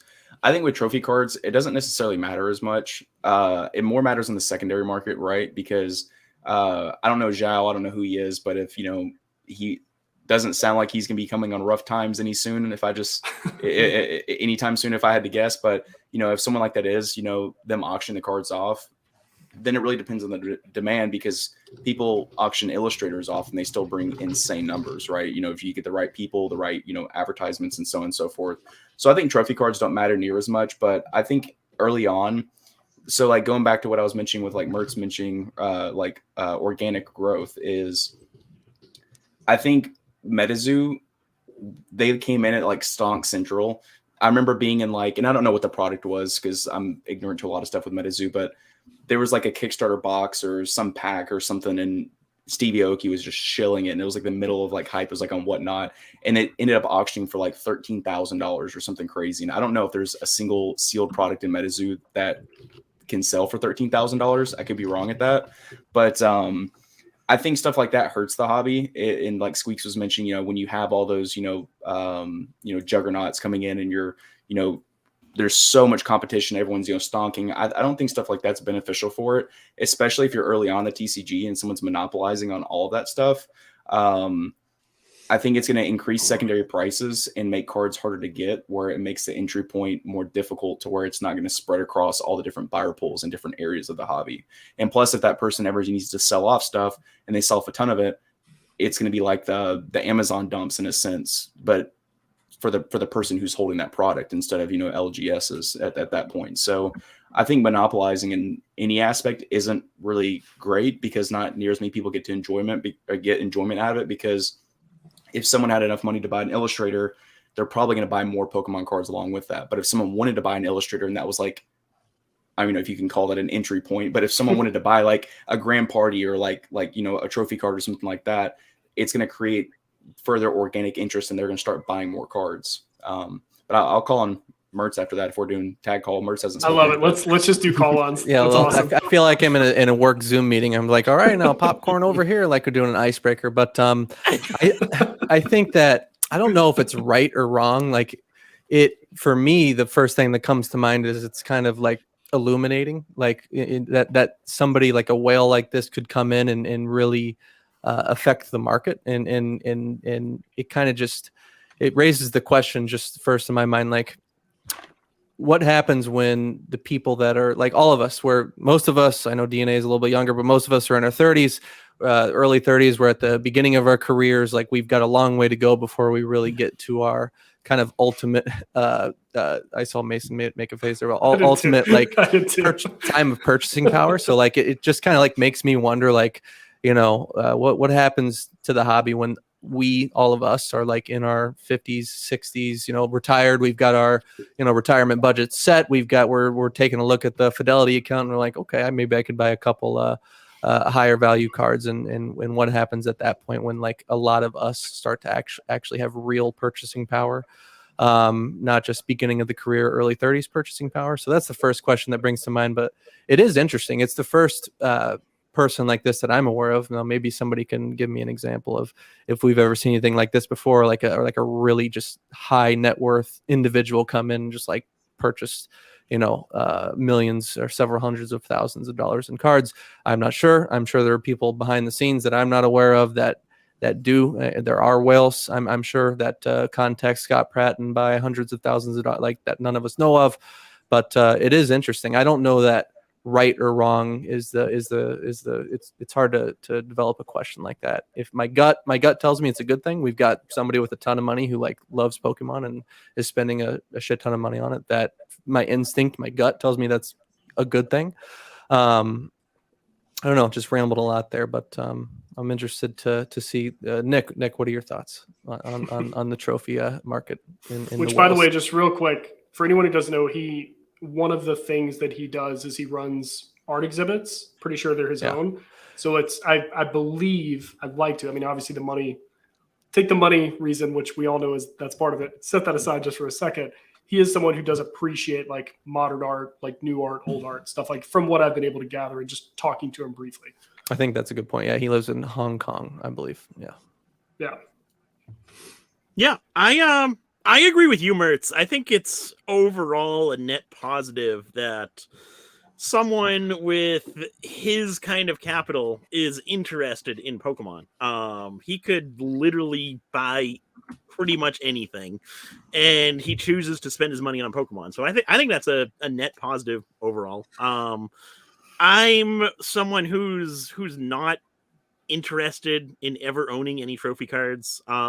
So for him to be buying multiple copies of these cards, I don't see it as being a problem. I think if anything, it's better to have those cards in someone like his hands where he's not concerned about the money whatsoever. So he's probably not going to be someone who buys the card and immediately flips it again. Like Blake Martinez with the PeekDatChu Illustrator sale. I think right now that's come on. that's like a big. This is also coming from the guy who I watched buy a booster box at Denver Collecticon, take 15 seconds to turn around, and then make profit immediately. Hey, that's different. That's different. Quickest flip up I've ever seen in my life. No, but like what I mean by that is like the past year or so, we've seen so many of these super rare cards pop up for sale. And we're seeing so many of them that the pricing is just going down further and further and further with every sale. And it doesn't seem to be stopping. People don't seem to be stopping. People keep sending these cards straight to auction and letting them go for whatever price point. They don't seem to be holding these cards as much and listing them on eBay or wherever for a buy it now price and waiting for that perfect offer. And if you want pricing to kind of steady out or start to increase again on these types of cards, people need to stop auctioning them and stop selling them constantly, because there's not a whole lot of buyers for these types of cards. So your buyer pool is limited in the sense that there's just not a lot of people who are after these cards. For them to pop up so frequently, I think it's just going to continue to lower pricing even further on them. So for someone to come in and buy the cards and probably hold on to them for the long term, because he obviously doesn't need the money, I think it's a good thing. Well, even looking at, and not to take away from the next person, but how many illustrators have we seen come up for sale in 2022? Raw as well as graded, which is so crazy. I mean, like Pro Retrox, I mentioned them earlier. I think they've posted 3 in the last probably 5 or 6 months. I mean, it's just not, or no, one was graded. I think 1 or 2 were raw. I couldn't remember exactly, but because I'm pretty sure Zhao bought one of those. But yeah, it's just like you said, the amount of stuff that's just come out of the market in 2022 with people they're just all selling. Like it's just crazy to see cards of that tier, that many after going like years where you might see 1 or none. You know, it's crazy. These are the ones that we know about too. I'm sure there are quite a few transactions that happen behind, private transactions that we have no idea about too. Oh yeah, definitely. Dan, I'm curious on your end, from someone who, to my knowledge, is the only one on here who's had, number 1 trophies, previous owners of number 1 trophies, I should say. So with someone buying up, maybe not the illustrators, probably not the best example, but I know he bought, some of the trophies and stuff like that. Someone owning multiple copies of these, how does that impact someone like yourself? Like, say you still owned your 1 through 4, I think is what you had. Is that a negative to someone in your position, or what your position used to be, or people that are similar positions? What are the thoughts from the inside, I guess, for the rest of us out here looking up at the Eiffel Tower? Yeah, like me personally, I'm a buyer or a desired buyer owner of these items. I don't think his presence is inherently good or bad. It just is. These are not essential goods. These are luxuries, and I have no entitlement to own them. He owns, looking at his Instagram, I've been asked often, what are my goals for 2023? What are cards that I've never owned that I would like to one day own? Read off the names of all the cards on his Instagram post. Yeah, Like it's crazy. The Miracle Diamond, the Wonder Platinum, a lot of the newer Japanese trophies, the half art Pikachu trophies. I don't know if he's gotten into yet, but Yeah, he bought the 1, 2, and 3 that went up for auction at the same time. no, He I'm was I'm live. not talking the original Japanese. I'm talking the English half arts from like Oh, 04 to okay. 2013. Oh, gotcha. So like he's buying a lot of cards that I would love to own someday, but I have no right to own them. We live in a world that like it or not, money is what we use to obtain goods, right? And if there's someone out there with a lot more of it than me and a lot more means to buy it, I have no right to it. So I could feel like victimized over the situation, but I don't. I mean, someday he might get bored. He might stop looking at Pokemon. The prices might go down. Who knows? Or he might just continue to just over the next decade buy literally everyone that comes up at auction and push the prices way beyond my reach. But in either case, like these are not things that I need. And if I don't get them, I don't get them. I recently moved on from my number 1 full art trophy Pikachu, which was a card that when I originally bought it, it was as a collector, it was like the most expensive card I've ever owned, probably will ever own, but the market just exceeded how much I valued it. So I sold it out into it. And yeah, some of the prices that I've heard that he's paying. I mean, I know a lot of the people that are selling to him for for these Wonder Platinums, Miracle Diamonds, Mew Orbs, Pika Rings, pretty much, yeah, every card on my wants list. It just is what it is. And I guess, again, that's as someone who, to some extent, is being pushed away from cards that I would like to own someday. But as a broader hobby thing, 99.9% of people in the hobby will never own nor care to own any of these cards. So like broader Pokemon hobby, if anything, having that transactional record of like high 5-figure, 6-figure, I mean, Logan Paul with his 7-figure transaction, Dubsy, I think Mertz has mentioned he doesn't know if anyone's ever done the likes of what Zhao's doing right now. I mean, Dubsy to an extent did, but not with duplication, just with one of each, I think, essentially. Right. But yeah, I think it does give off the sense of some legitimacy or maybe maturity of the hobby as far as like price wise goes. Like the sports guys that can look at the headline and say, wow, a Pokemon card sold for 7 figures. And so it almost creates some kind of a legitimacy and maybe painting like a slight positive picture towards, yeah, like this is actually a thing that people care about and the numbers are pretty big, and not that it necessarily will ever rival or knock off sports cards, but like it's a thing that, yeah, I mean, people care about and throw some money at, I guess. Squeaks, Chiz.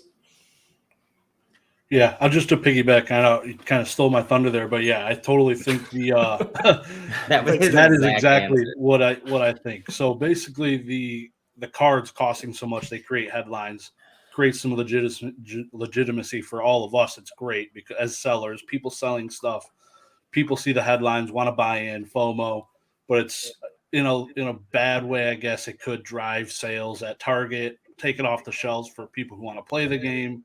But I think creating those headlines, because all these cards are coming off the market, it'll be similar to sports cards. The 12.6 Mickey Mantle card sold, the $1 million card, 12.6 million.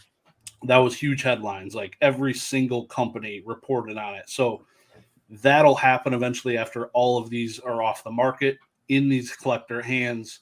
There will be way less transactions, I believe, in the future. This is still very premature. Early for right now, and I think it's going to be crazy. I think we're going to see some crazy headlines in the next 5 years.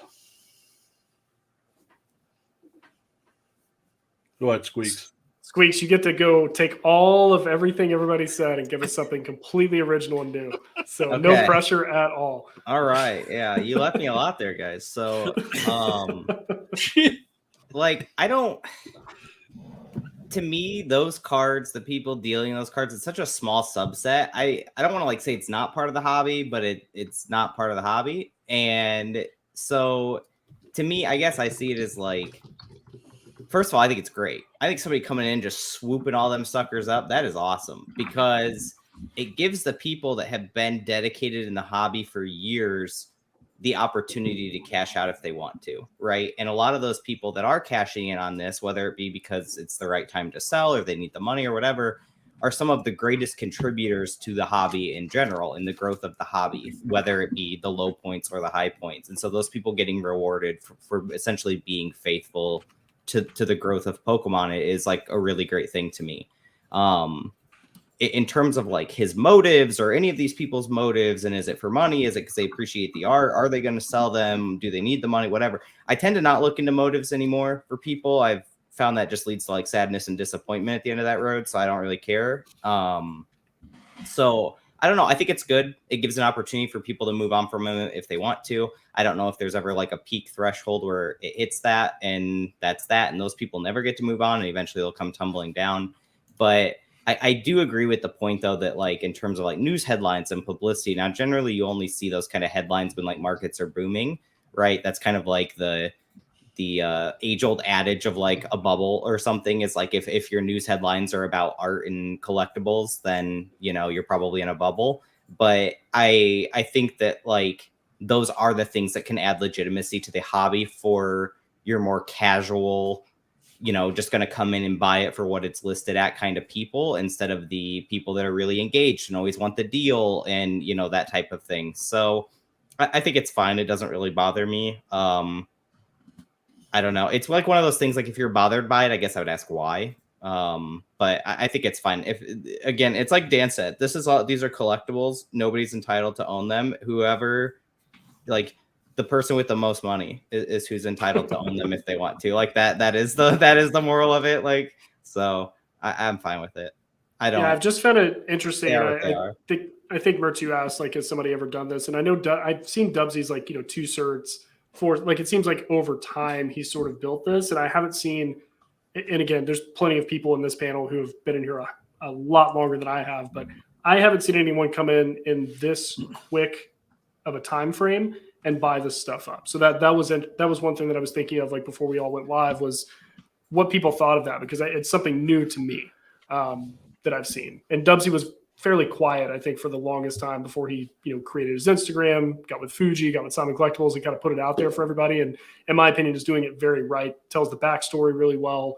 You know, really a true collector, I guess, if you can actually put a definition on it for me. But go ahead. And some of that stuff has intention, though, right? Like for him, it was it sounds like it was about acquisition and preservation of history and lore and things like that, right? Sometimes there's the alternative where you want to make as big of a splash as quickly as possible, kind of create yourself that the lore around yourself or your brand, that you are this, you know, whale that came in and acquisitioned and did these things and had these cards. You know, somebody I think of as like Pratt, right? Pratt acquired his over years, but was not incredibly secretive about his acquisitions, or at least some of the big ones. You know, like that's kind of always been what he's been known for.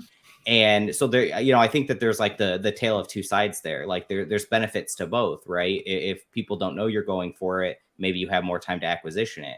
If people do know you're going for it, maybe more of those things come your way, or you just get to be known as that person, right? And this kind of goes back to, in video games, there was a dentist that purchased a bunch of graded video games. And then there was a major company, I don't remember if it was like New York Times or Forbes or somebody, but they came along and essentially quoted him as like a prominent video game expert, or like, you know, and like the dude had been in the hobby 6 months, you know, and sometimes you just get attributed with like additional titles and things that maybe don't quite qualify, but now they do because you have money and you have a large piece of the history that people care about. And so like, I think that there can be an advantage in doing that. And my guess is if the guy comes from the art world, he probably has a relatively strong idea of what he's doing and the mark he's trying to make by doing it. I completely agree.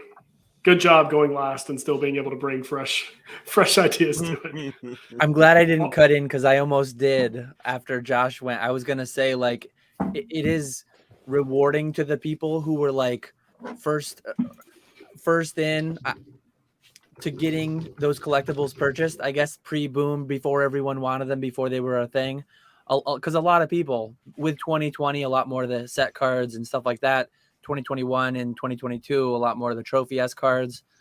But a lot of people made life-changing money because they just were passionate about it several years prior to when everyone else was. And since they were early, they got rewarded by, all this extra money, all this extra hype, all these extra people. Now the prices naturally go up, right? The demand is higher, the supply is fixed, especially on cards like that. So I'm gonna take back all my empathy for you, Squeaks. Mason did not speak on this. I was just reminded. My apologies, Mason. I don't care. I mean, this dude has no. I mean, it's funny. You could have It is so funny dunked when on me I- and just left the stream right No, there. no. I don't care. I don't care. I don't care about that. I don't care about the dude buying all this stuff. Is what I don't care about. It is funny when people come into the store and be like, still talking about like Logan Paul, like it's just happened yesterday or something, and bringing that up, and the number keeps getting bigger and bigger about how much money he spent. Apparently, he spent just $50 million on a card. Did you guys know? It's just crazy. It was It's after crazy, like, WrestleMania. how like the longer time moves away, the bigger the numbers get, and like the crazier the story gets. It's kind of like it's good in that again. People are talking about it. It makes headlines. It it gets the normies and legitimizes the hobby a little bit. Gets them to take notice. But for you, me, and most everybody else, I don't care. I do like and kind of, I guess my personal final point on this is I think Dan, you and Squeaks both brought this up, but like bringing awareness to like outside sports card guys and like big money and other like collectible hobbies. I think that could be a positive painted for it when you start seeing some of these sales and what they're going for. Now, granted, almost all of these sales are private for obvious reasons. So that's the other thing is, if and when we will get to a point to where auction houses are getting the amount of money that like the Mickey Mantles and stuff are having done. I mean, I think I can speak for most people. It's like, if I've got a private opportunity to sell that card, I don't know why I would, pay the boomer premium and just throw it up on the auction house and call it a day. But I'd say that is a positive of bringing awareness to people who maybe thought Pokemon was, oh yeah, I heard it was pretty popular. I heard people were buying out the stores, but then they see, a $500,000 card, $1 million card, something like that. It's like, oh, wow. Okay. Maybe there is some money in here that it's now hit a threshold where it's on my radar and I've been spending all this big money in sports or whatever it is. So I think those were good points by both of you guys. I want to ask you a question, Peek, if you don't have anything else lined up next. I do, but I'll take a question. Okay. Yeah. If you're good with that. But I also think it's funny, right before Mason said he doesn't care, I said in the private chat, said, I don't think someone with 4 billion bulk cards on a green screen behind him cares about trophy cards. And then like 5 seconds later, he literally goes, I don't care. I don't care. But yeah, so really quick, and anybody else can, piggyback on this if they want. But as far as trophy cards, it seems like you're heavily vested. It seems like that's what you really enjoy in the hobby. And for someone like me who's not near as wealthy or doesn't have the capability, to purchase these, crazy expensive cards, I guess like what interests you so much about them? Because and everyone's different. Everyone has their different opinions. But for me personally, like if I'm spending $100,000 on a card, I would much rather have like an 800 horsepower Toyota Supra personally, if I'm going to just like toss money out there. But that's just me though. Obviously everyone finds enjoyment in different things. So what gravitates you towards these trophy cards versus like set cards that have very comparable art? Because I think that a lot of trophy cards, I think they're really cool. I understand the fascination behind them, but I think most oftentimes if you're looking at like a Mysterious Pearl, there's way better artworks in set cards, and like I can get more enjoyment out of something like that versus like just a Grand Party or whatever it is. And I think that's why I haven't tipped into them. And if I was to purchase a trophy card, I think I would start off with like a grand party because I think that artwork's really cool. I like the story behind it and so on and so forth. But for me, it's just like I feel like that's a dark rabbit hole to find yourself getting into as, you know, a person who likes to collect a lot of stuff. So yeah, I mean, to answer the question is a little bit similar to what you just said. It's primarily and usually like trophies that I enjoy following are usually like vintage the ones that really I love are the late 90s, like very early 2000s ones, mainly from the backstory of them, the history of them, the history of how they were acquired, I think is extremely unique. And one of those things that I can't really say that it's not replicated in today's like, you know, hobby, but I think just being able to look back where you had to manually do things or like, you know, the illustrators are a prime example, you know, being able to go in and like send, you know, drawings and then win a copy of that. Or even Masaki promos, I think was probably, it's very difficult for me. And I know Masaki's aren't trophies, but just kind of an example of what I'm talking about. I find it very difficult to find another cooler or a cooler story of how to acquire a card than having to get the, you know, the non-evolved version of the card, mail it in, and then get the card back from the Pokemon company, I think is the coolest thing ever. And you had to send it with like the Bills PC card. It's just little stuff like that where the harder it is to get the card, I've just always been fascinated not only by the chase, but also just the history of back then. A lot of people who watch this channel like hear me talk about like the JR Stamp Rally promos from 97, you know, having to go to 30 different stations, get a booklet physically stamped, and then you get a folder with the cards. Like they may still do a lot of those today. I really don't follow it as much, but just back then, imagining like, you know, a kid going around doing all that, keeping it sealed, and then me being able to buy kind of that piece of history when you had to physically go places to get things and not just order it online is just so cool. But I mean, it all comes down to chase, really. I mean, is it hard to get? Does it have a cool story? Those are really the two boxes that I really need checked to go after something.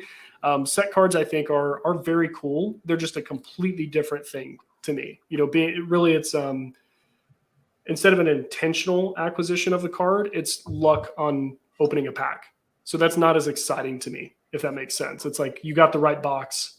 Congratulations. Like winning a lottery ticket versus the others were very intentional. You either had to win a world championship, you had to, you know, do some crazy thing against thousands of other people and be lucky enough to be selected. Like the Art Academy cards are another example of that are very, very cool.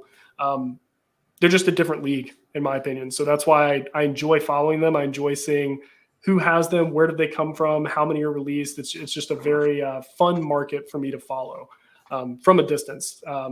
Spoiler alert, I was not the one who bought Dan's number one. So if anybody thought that up to this point, let me go ahead and bury the rumors. I know I've been DM'd a few times. No, I haven't, but I bought it.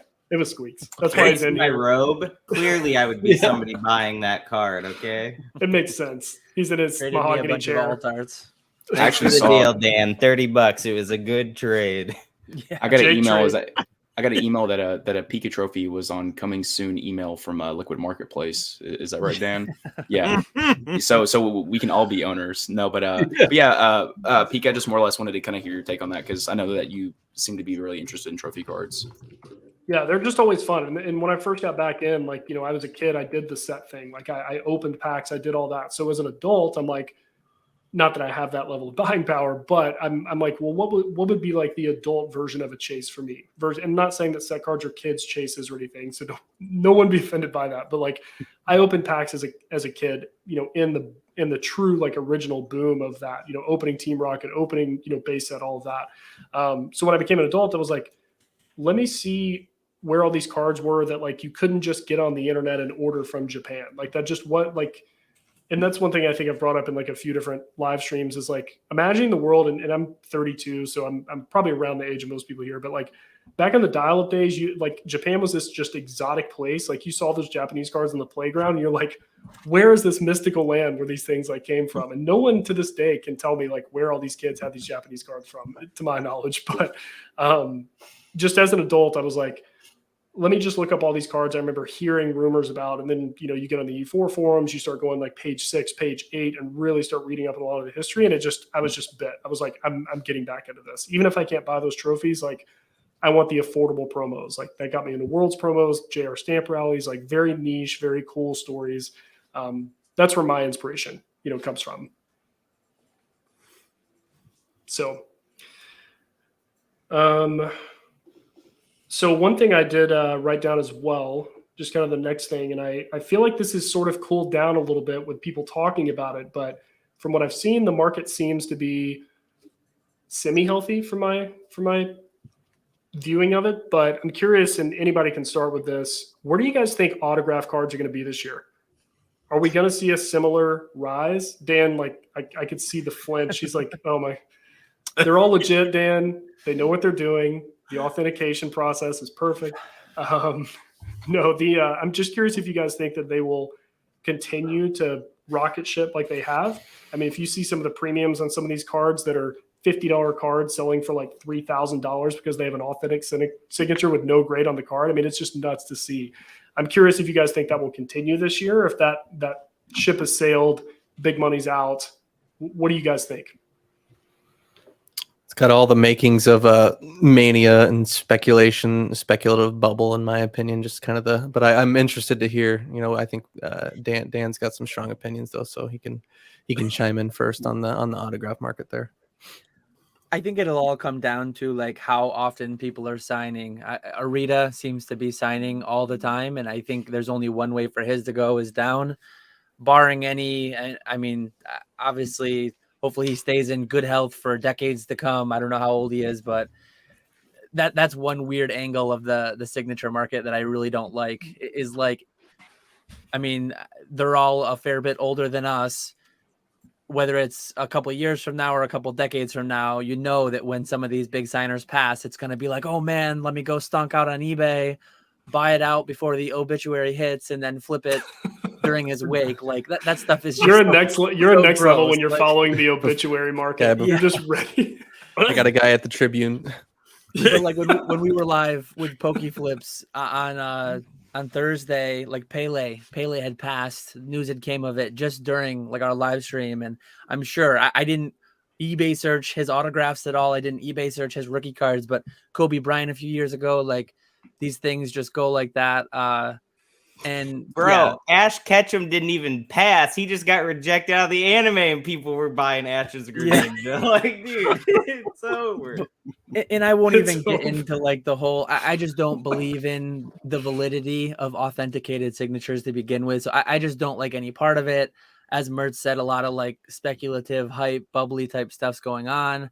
But like, if you really get down to it, the good ones with more fundamentals, which is kind of a scary thing because all it takes is like one signing event, and Sugimori.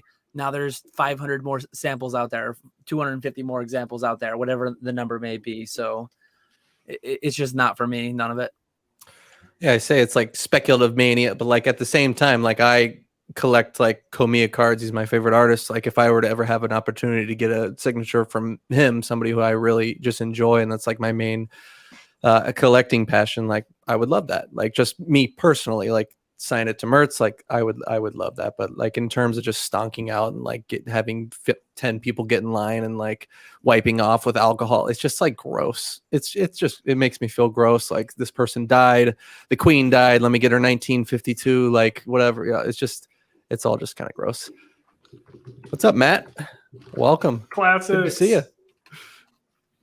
How are we all doing, everybody? What's going on, man? Great to see you. Awesome. That video was awesome too. That was so good. Yes. I asked him when he was going to drop his mixtape coming out in 2023 because he had bars on that video for days. You know, whenever there's a fire alarm at school, I tell my students that it's because I dropped my mixtape. Oh no!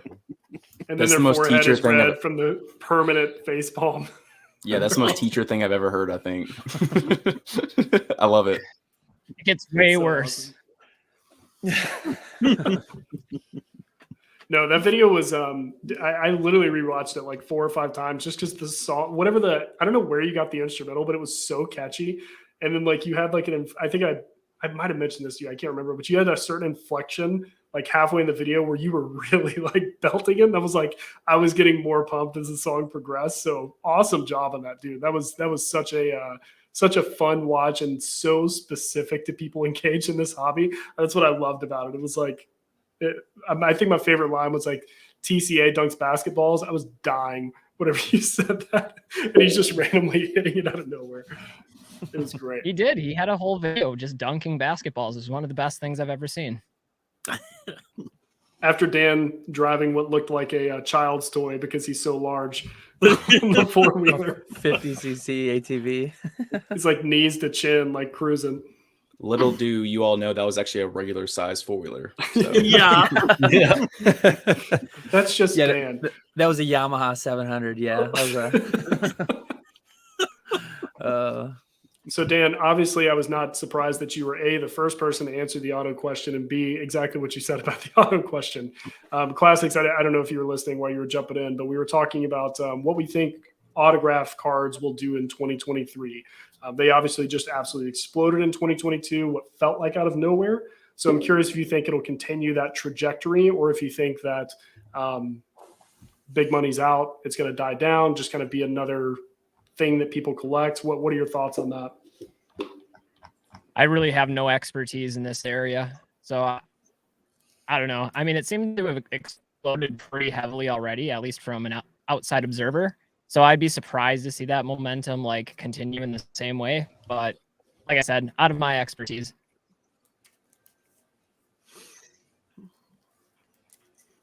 Fair enough. Nick, he's I ready. I forgot we're doing call outs, guys. Everybody's waiting on those, I'm sure. So my bad.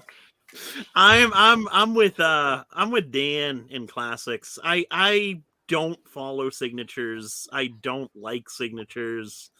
So for me, it sounds absurd the amount of money people are paying for a signature. I think it did come up. It came out like signatures were always a thing, but they exploded in price and popularity so quickly. I like Classic said, I really can't see them continuing that trajectory. And then with the whole like what Dan was saying with the signings, there's just going to be more and more signatures over time. So I really can't see pricing remaining steady. I think there's definitely a lot of people who do appreciate signatures and collect cards of certain artists and might want that artist to have a signed card. So I do think there is a lot of interest, but I think that a lot of pricing is really high right now. And I think that's because people are speculating on signatures, thinking that they are going to continue to go up in value. And I just can't see that happening. I'll call on Squeaks. Oh man! I literally was I counting to hated 5 in my this head. I was like, school, where's the man, call when out? people call on other people. Hope you were paying attention. No, I wasn't. Squeaks is like, I'm trying to sit over here in my robe, guys. I'm watching the content. Signatures is tough for me. Like this kind of goes back to like this is like my Mason response. I don't care. I get why people like it, right? I chased an authentic Miyamoto auto for years and like finally got it. I understand it. I appreciate it. I just don't know how many of these people really did care about this years ago. I think there were some, right? Charlie's always the first one that comes to my head. Charlie, this is like his bread and butter, right? But I think anytime you add value to something, people are going to care about it more inherently. And I think that's a big part of it. If that perception of value goes away, do people continue to care? Obviously, you would love to think so. I don't really know. I don't have a dog in this race, but I will say I think there's a lot more of this stuff out there than what anyone even realizes. Like I just saw one of the more well-known Pokepop. He posted a frame that he got this holiday season and posted his signatures in it. There's 9 Sugamoris in it. There's like there's so much of this stuff raw still out there that like people think it's just like the reality is just like for the longest time it wasn't a thing that people talked about. It wasn't a thing worth grading or authenticating. It wasn't a thing worth selling. Like it was a commemorative thing. Probably if you went to Worlds, that's where most of these came from, like the old ones, that like you had to commemorate your time at that event or your participation in the hobby. It's not anything like what it looked like today. And while trophy cards have not kind of been that same type of thing for a long time, for a lot of people, that was a similar thing, right? Trophy cards were a way to commemorate your victory or, that you went to that event and bought one off somebody or whatever, and for years it was like Charlie, Dave, and Scott. Those were your trophy people, and maybe a few people behind the scenes. Like So to me, signatures are just, I don't know, somebody probably that cares more can give you a better answer, like Mason. Hates the call out, executes the call out. Man, if you don't care, what do you make you think I care? They really got us in the first half. I don't. All right. I don't get it. I mean, I think it's cool that people go up and meet people and just like, anything at like Comic Cons or whatever. It's cool. Go meet the people that, drew some cool stuff. But the secondary market for it, what would normally be such a personal thing to that person, to have a secondary market where it all of a sudden has multiple times X the value, is weird to me. I don't really understand. I mean, is that like, I know, like, okay, somebody signs a basketball, it increases the value. But doesn't that basketball have to have some sort of significance to it for it to really matter? I don't know how it works. I don't know the rules of collecting very well. So The forgive my only ignorance, the only but comparison that I've ever seen is like people will have like signed bats or like hockey sticks and stuff, Sure, and there's not yeah. really like any kind of like crazy premium unless, like you said, it has a very significant game attached to it or event. right. But it seems like with Pokemon, it's like, here's a $5 energy card signed by the illustrator, and it's like $500. So Yeah. yeah. It doesn't seem like it's the same. And to me, it seems demeaning to the artists personally. I think it's kind of shitty to know that, you're just going to go and flip this. Like, I'm signing this. Like, what are we doing? I guess they don't care. They're getting paid. But on the when they're back in the hotel room, do they feel dirty? I don't know. I don't know how they perceive it. I'm interested in seeing how they actually think about it personally, because outside of the paycheck, like, they are gaining nothing from that interaction other than meeting their fans. And if it's not even because they're true fans, like, who Fans of money. Well, yeah, it's Nowadays. for them to be there otherwise.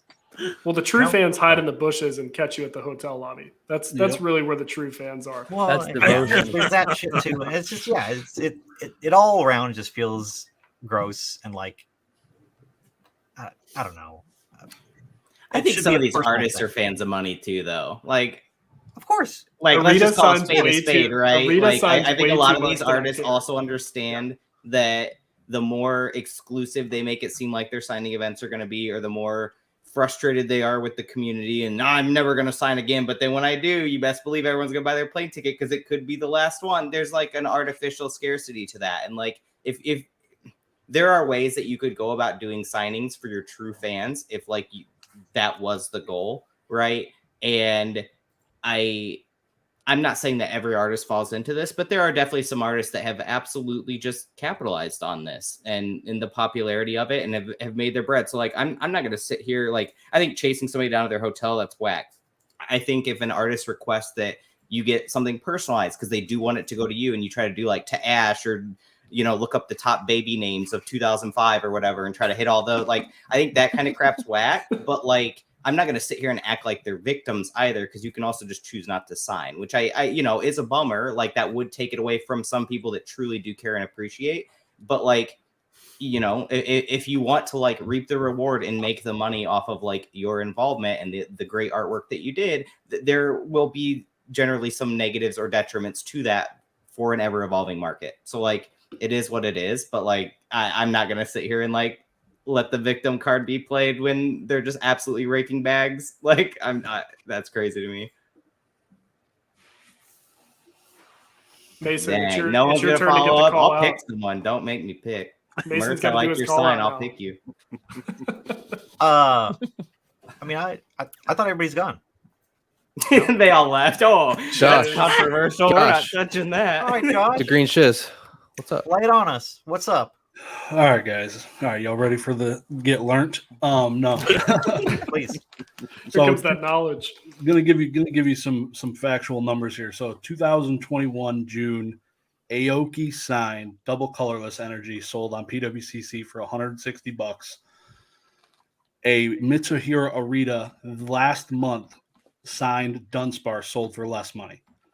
It is extremely weird to me how it's not the signature that drives the price. Like it compounds like the sale price depending on what card it's on. If it's on a Charmander, it's got to be on a popular card. So literally a Dunsparce was signed by Mitsuhiro Rita, sold for $156 last month.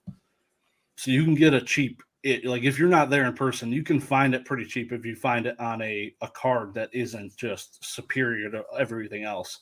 That'd be almost a meme to have a Dunsparce signed Mitsuhiro Rita at that point. But I think it's fascinating for people that want to make some money. I don't like people that cheat the system or do anything like that. But if you're there, you take the time, you're giving them their money. They're doing this to get money. As long as you're paying your dues and you're not cheating the system, if you're able to print some money by doing this, because literally if you get a Charizard signed with a Rita, the thing's going to compound like sell a standard Charizard. It's stupid. It's got to take advantage of it. It's crazy. Did you go, DNA? Yeah, so I'm gonna give out a semi-spicy take here. Squeaks and Mason both kind of stole my thunder here. To quote Greeny earlier, but yeah, no, I don't really care. I don't really understand it personally. I guess I do understand it, right? Like if it's Sugimori or if it's like someone like Mertz and Komiya is your favorite artist and you want to get that signed, 1000% understand that. Buying it out of investability purposes doesn't really make any sense because, in my opinion, it's kind of like the pop report, right? The pop report can only go up. So if you're looking at a set card that is low pop and you're investing in it because it's pop 8 and now a lot of stuff makes sense to grade, there's, grading isn't being slept on, so on and so forth. It doesn't really make a lot of sense to buy an Arita card for $4,000 if it's a Charizard X, whatever, that you're going to spend a ton of money on just because he's still doing signings, from my understanding. There's a lot of them out there. And to Squeak's point as well, and I had never even honestly thought of that just because I don't pay attention to the autograph market at all. But it's like there's people with Sugimori binders out there that have 9 of them, which is a lot of Sugimori artists, or autographs. So if there's that many Sugimoris and, that one person owns them, then, the pop report's only going to go up. And yeah, you can spec and you can say that, after they pass away, God forbid that, one of the awesome Pokemon artists, pass away anytime soon. But there's still going to be graded copies out there. There's still going to be people grading them because they might, get out of the hobby and so on and so forth. But as far as like, I've heard a lot of people talking about this recently and they've been saying, they think it's really, crappy to put it, in a light terms. And I think it's more or less just kind of creating something to complain about, if I'm just, I'm just being honest. But it's like them selling, the artist copies.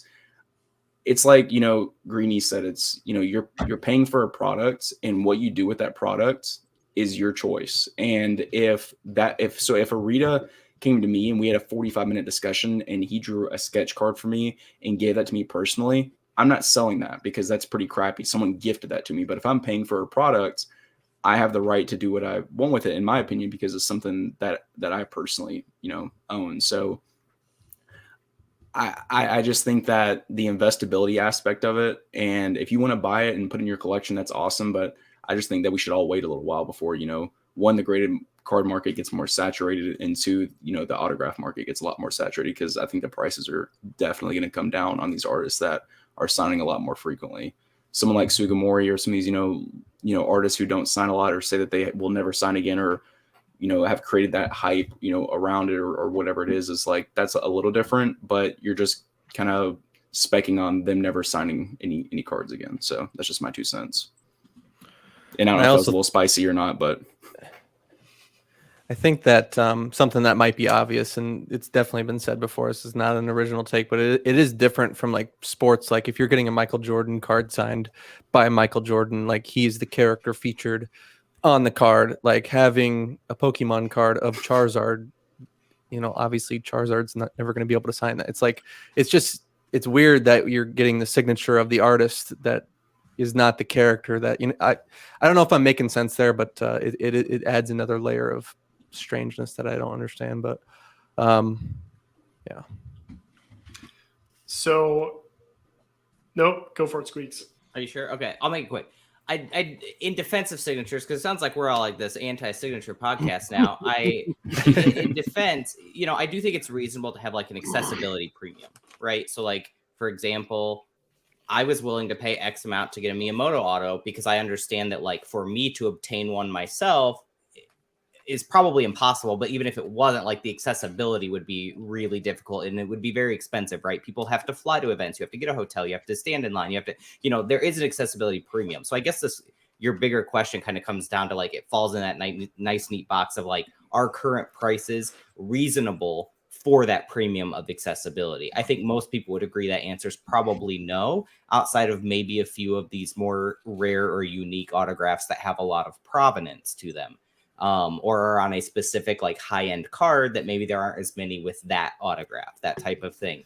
And I don't know that, my guess is just most people buying them don't really understand like that part of it. Or maybe they just like spending their money. I don't know. But to me, I do want to just say though, I do think that like, if an artist charged $30 at the event and the card's 100, maybe the autograph card shouldn't be 130, right? But where do you draw that line? Where's that threshold of like how much that accessibility is worth? Like if I had to fly to an event and get a hotel and whatever, maybe I do value the card at $1,000, But so I think it's everyone's personal preference is what it comes down to. True. So my take on this is a bit different than most everyone's, I would say. I really didn't know too much about autos prior to really. I followed like Jeremy Soulpunk and Aesthetic Champ Cole, and I had them on the collector showcase series I did because I was curious. I was like, I don't see anyone else. I mean, outside of Charlie, but Charlie kind of has everything at this point. But those guys specifically focus a lot of their efforts on autos and signatures. After talking with those guys and really making it intentional to like try and follow, not that I wanted to enter the market, because I even said that in that podcast episode. I was like, I'm not entering, don't have no desire to. If I can get like my 97 Korokoro I'm a Kuni signed, like cool, but it's not for like stocks or anything. I just think he's a funny dude. But I think what we're going to see this year is and I think we've already kind of started to see it at the tail end of 22, is a divergence in the auto market into kind of three categories. There's more, but I would say three. You're going to have, I think, really where your price is going to come down a lot are going to be the personalized signatures, because those are absolutely like flooding the market like crazy. Meowing? It's probably my cat, actually. I just read Sorry, that. yeah. It's either his or mine. Everyone's like, your cat's meowing. I'm like, it's dead silent here. So like, Yeah, it's mine. DNA It's said mine. his dog's the one meowing. I like DNA. back on track. It's actually me. No. So I think it's going to be a diversion. I think personalized signatures are going to go down because those are the ones that people are just hitting the market with. Now, I don't think they will substantially go down, only because the way that they're talking about the artists, like moving forward with signings, I guess this year and kind of in the future, are going to be a lot more strict versus what they were in 2022 because of the just insane people, lining up their babies to get, autos for Ash. They're all named Ash. Like, let's make it happen. You know what I mean? It was terrible. And it wasn't even like local to the US. This was in Europe. This was in like everywhere they signed, basically. So they're going to have like required driver's license, IDs, all this other stuff. So I think that those will go down, but I don't think they're going to go down that much. I think the ones that are really going to go up, and it's kind of a combination of both of these, are the non-personalized autos before they started making that a rule. And the ones that are really, we're going to see, I think, continue to go up are going to be the ones that are non-personalized, as well as have sketches on them. I think Cole Aesthetic Champ, he follows that. He puts out like the data for the market. He sort of combines private sales with public. And I want to say, I'd have to look back at it, but I think he said it added something like a 25 or 30% premium when there was a sketch on the card on top of just the signature, which is a crazy amount when you look at what some of these cards are going for. So I think we are going to see signature cards and autograph cards go up, but I don't necessarily think the entire market is going to go up like it did in 2022, if any of that makes sense. I know a lot of people mentioned they didn't follow autos, but that seems to be the trend now, is no trainer or wiping it. I think somebody even mentioned that. Maybe that was you, Squeaks, or something, that you mentioned the babies too. But I think it's something that Yeah, the non-personalized older ones will happen. I don't think it really matters how many they sign. I think it's just that specific subset of autos that we're going to see increase. So, just my take. I like it. But we'll see. We'll see what happens. Anyone else have anything to add on autos? A deep sigh. Got it. That's what most people feel like. Or I can bring up Moonbreon, guys. I mean, whatever you want to talk about. I was literally gonna say, let's get some drama, Moonbreon. Let's talk Moonbreon. No, so I'll piggyback off of that to a little bit, sort of related, not to Moonbreon, but so Charizard UPC, guys. It's been a little bit. It's been like an hour since people have talked about this. Do you guys think the way that entire FOMO overprinting just to the moon of this product will affect future premium products that come out with regard to people perceiving them as limited and going after them like they did this one? Do you think that will have an impact? Do you think it doesn't matter? Do you think Pokemon, well, actually I can answer that. Pokemon probably doesn't care too much, but do you think it will have an impact on the broad base of people going out and buying a $120 premium product because this one is so available and we're seeing prices go down to $20 under MSRP, even lower than that, depending on where you're looking at online? I don't think it'll have any effect. It's the same thing with like every set that comes out. People go absolutely nuts over the first couple PSA 10 sales, and then every single time, or for the most part, except for Moonbreon, every single time the pricing just plummets after the first couple sales. And people still haven't learned in 25 years that it's the same cycle that happens every time. So I think going forward, it'll just be more of the same. People, and it's not like people are stupid. It's that people are really excited about the newest thing that comes out, and they don't want to wait a month, 2 months, 3 months to pick up that product. They want to get it right away because they've been hearing about it for so long. So yeah, I think it'll be more of the same. Oh, how about let's go with DeGreen Chiz. No comment. They suck. Nice. I opened one with my friend. I don't know. I think they're printed to oblivion. I don't think it'll have an effect on future things because future things going to be a lot different. I don't think everything's going to follow the UPC print numbers, and Pokemon's pretty smart. They seem to be printing the right quantities. MetaZoo not so much. Magic the Gathering not so much, but Pokemon seems to be doing the right thing. So I'm going to trust their guidance, and they're doing well. There's a lot of UPCs though, but be weird. But does that mean they overprinted it? Like, oh my God, there's 2 left on a Target shelf in Oklahoma. Overprinted. Like, that's how products used to be. You can buy it for 6 months after because people go to the store and need a birthday gift or whatever. Like, that doesn't mean a product's overprinted if it hasn't disappeared 12 minutes after release. Like, yeah, I've heard overprinted 5 times since we talked about it. I'm like, this product still has less on the shelves than like Shining Legends premium collections in 2017 that distributors literally discounted because they couldn't get rid of them. Like, I think it's like just because of everything before it, it wasn't as available like for the last year and a half, 2 years. So sure, when this came out, and I agree with that. Yeah. But the danger is like people need to like 2020 and 21, which like I just hate referencing these years at this point because that sounds just beat to death. But like that's not the norm. The norm is everything that happened 23 years prior to that. We are returning to a norm. So comparing back to like the last 2 years is like, that's the norm, even though that's the norm we've experienced. And for a lot of people in their time in the hobby, that was the norm.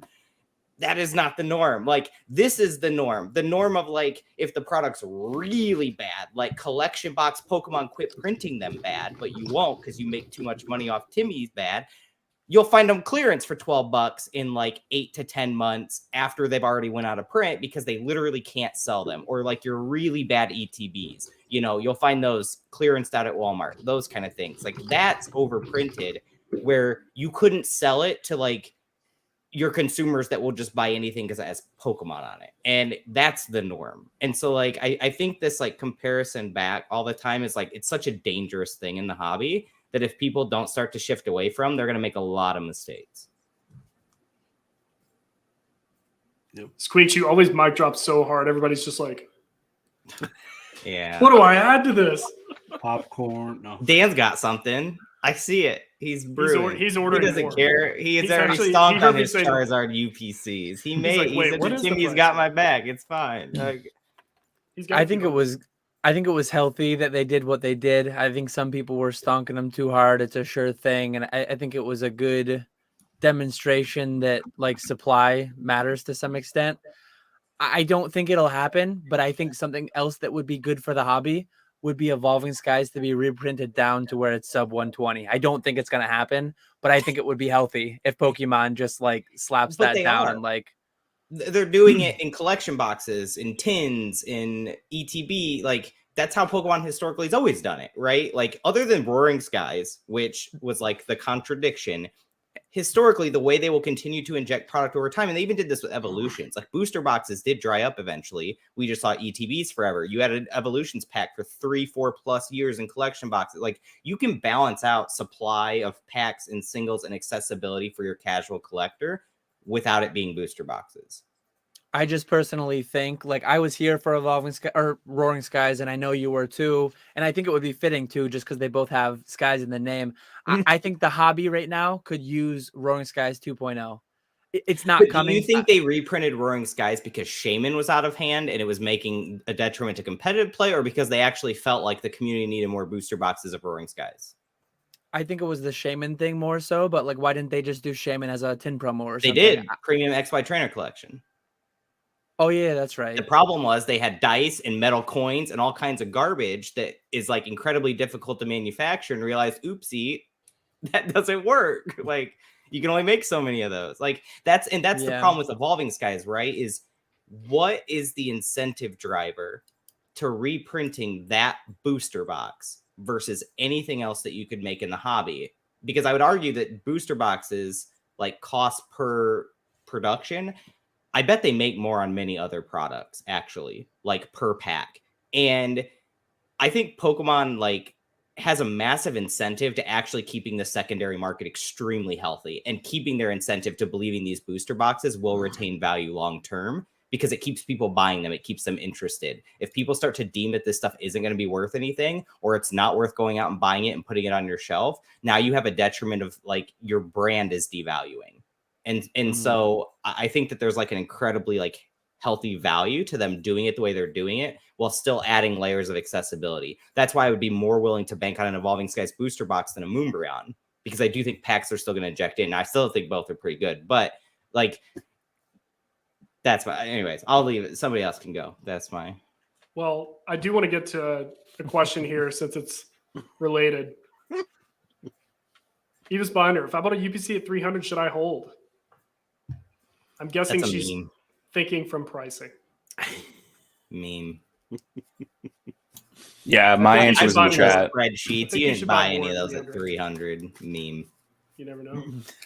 I mean, Ivy got the one stolen, so she basically did pay 300 for one. Hey. Actual cost basis numbers are being thrown at. Let's see here. Mason, I you don't- said you made a video about this. Can you give us a little preview? Well, sure, absolutely. Thank you, Mert. I was actually, while you guys were talking, I was doing the math to like how many I had left. I only have 29 left. That's actually better than what I thought. I thought I had a lot more, but that's not too bad. I was doing the math. I was breaking them down because I need packs right now. Packs are impossible to find. So I was doing the math. So it's like, okay, 10 for promos, and then doing all, breaking it all down. I'm at $108 worth of value if I was to break them down, versus the 120 that I'm trying to get for them currently. So it's not bad if I was to do that. So it's just kind of weird. Who is holding all these things and not going that route, but instead just blowing them out for $80 a UPC? that's the part that I don't get, and what is happening there. I wonder who got the majority of this stuff, and if they had a backup plan if something went bad or the product was printed to hell and back, and their only option was to just absolutely lose their asses on it instead of just breaking it down. It makes me wonder, like, how the entire system is set up, and if distribution is just a big shit show, and we're all just doomed to just make as little money as possible. So are you in the camp that if you're holding them, you're going to lose your ass? No. If you want it for a sealed product, but I would rather break it down and sell everything off individually than sell it for $80 shipped over Black Friday. Yeah, I think he's wondering why so many people sold at a loss, selling it for 90 shipped, 80 shipped on eBay, TCG Player, etc. Like even today on TCG Player, I think the low list is like 99. That's like break even at best, right? After fees and shipping, probably 94.90 P Football Pete. And Football Pete's probably making margin. Yeah, he's paying lower fees and he's paying lower price. He's not the people I'm worried about. I'm worried about the other people that got and put in and actually was allocated 40, 50, 60 of these. And like my second wave that I had to pay for, I had to pay $90 a box for them. Like, really? So like what, why is the option to absolutely just race to the bottom on them instead of just busting them? There's 4 Evolving Skies packs in there. Those are $8 a piece. Like, what? That's a third of your money back right there. Like, I don't understand. And the promos are liquid, even just raw. Sure, You just you open that thing and put them up on TCG Player near mint, go 2 pennies lowest, gone.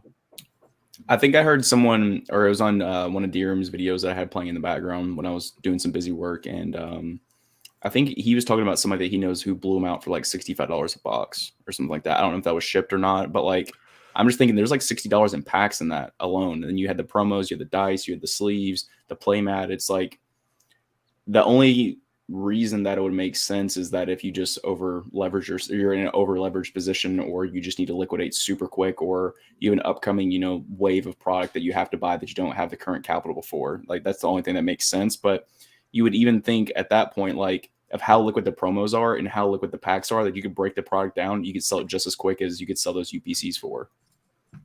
That's what I was thinking when you said that. Is it just screams like over leverage for sure. Yeah.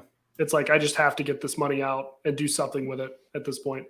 Well, and we saw this before in 2017. Those Shining Lead, like the big premium collections that had the Rainbow Ho and the Shining Lugia and those. That same thing happened. It was just most of the stores did arbitrage them. It was the distributors actually that like had to liquidate them and discount them and got hung with them.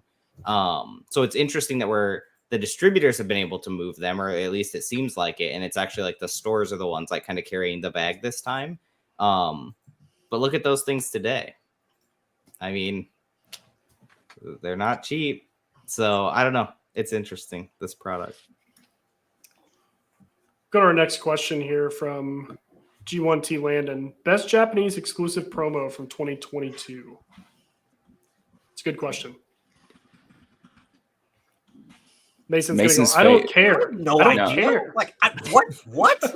Yeah, that's the expression of an English collector. Please, somebody else help me.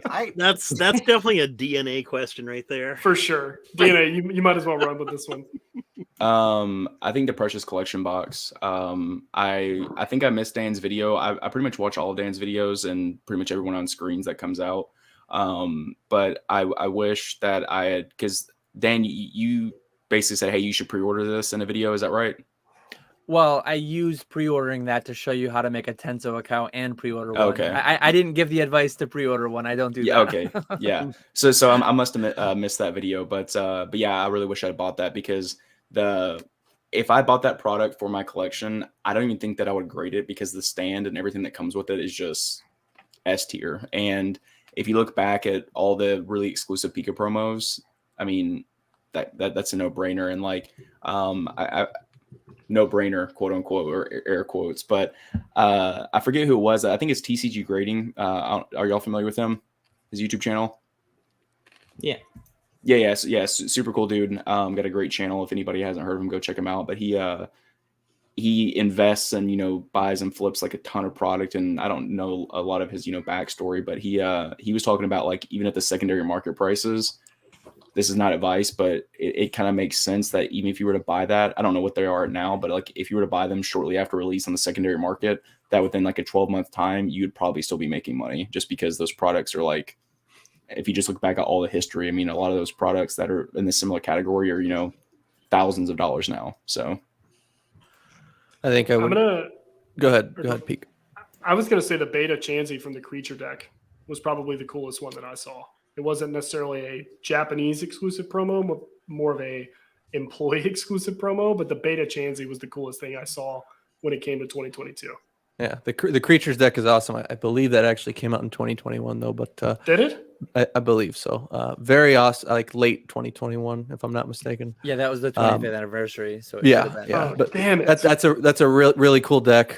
Something I would caution on the Precious Collector box, though. I did see that promo, I believe, is going to be printed in Crown Zenith. So that's what I was gonna ask. Yeah. Like, so I don't. Do you think that promo now will be as juicy as what it like would have been without, right?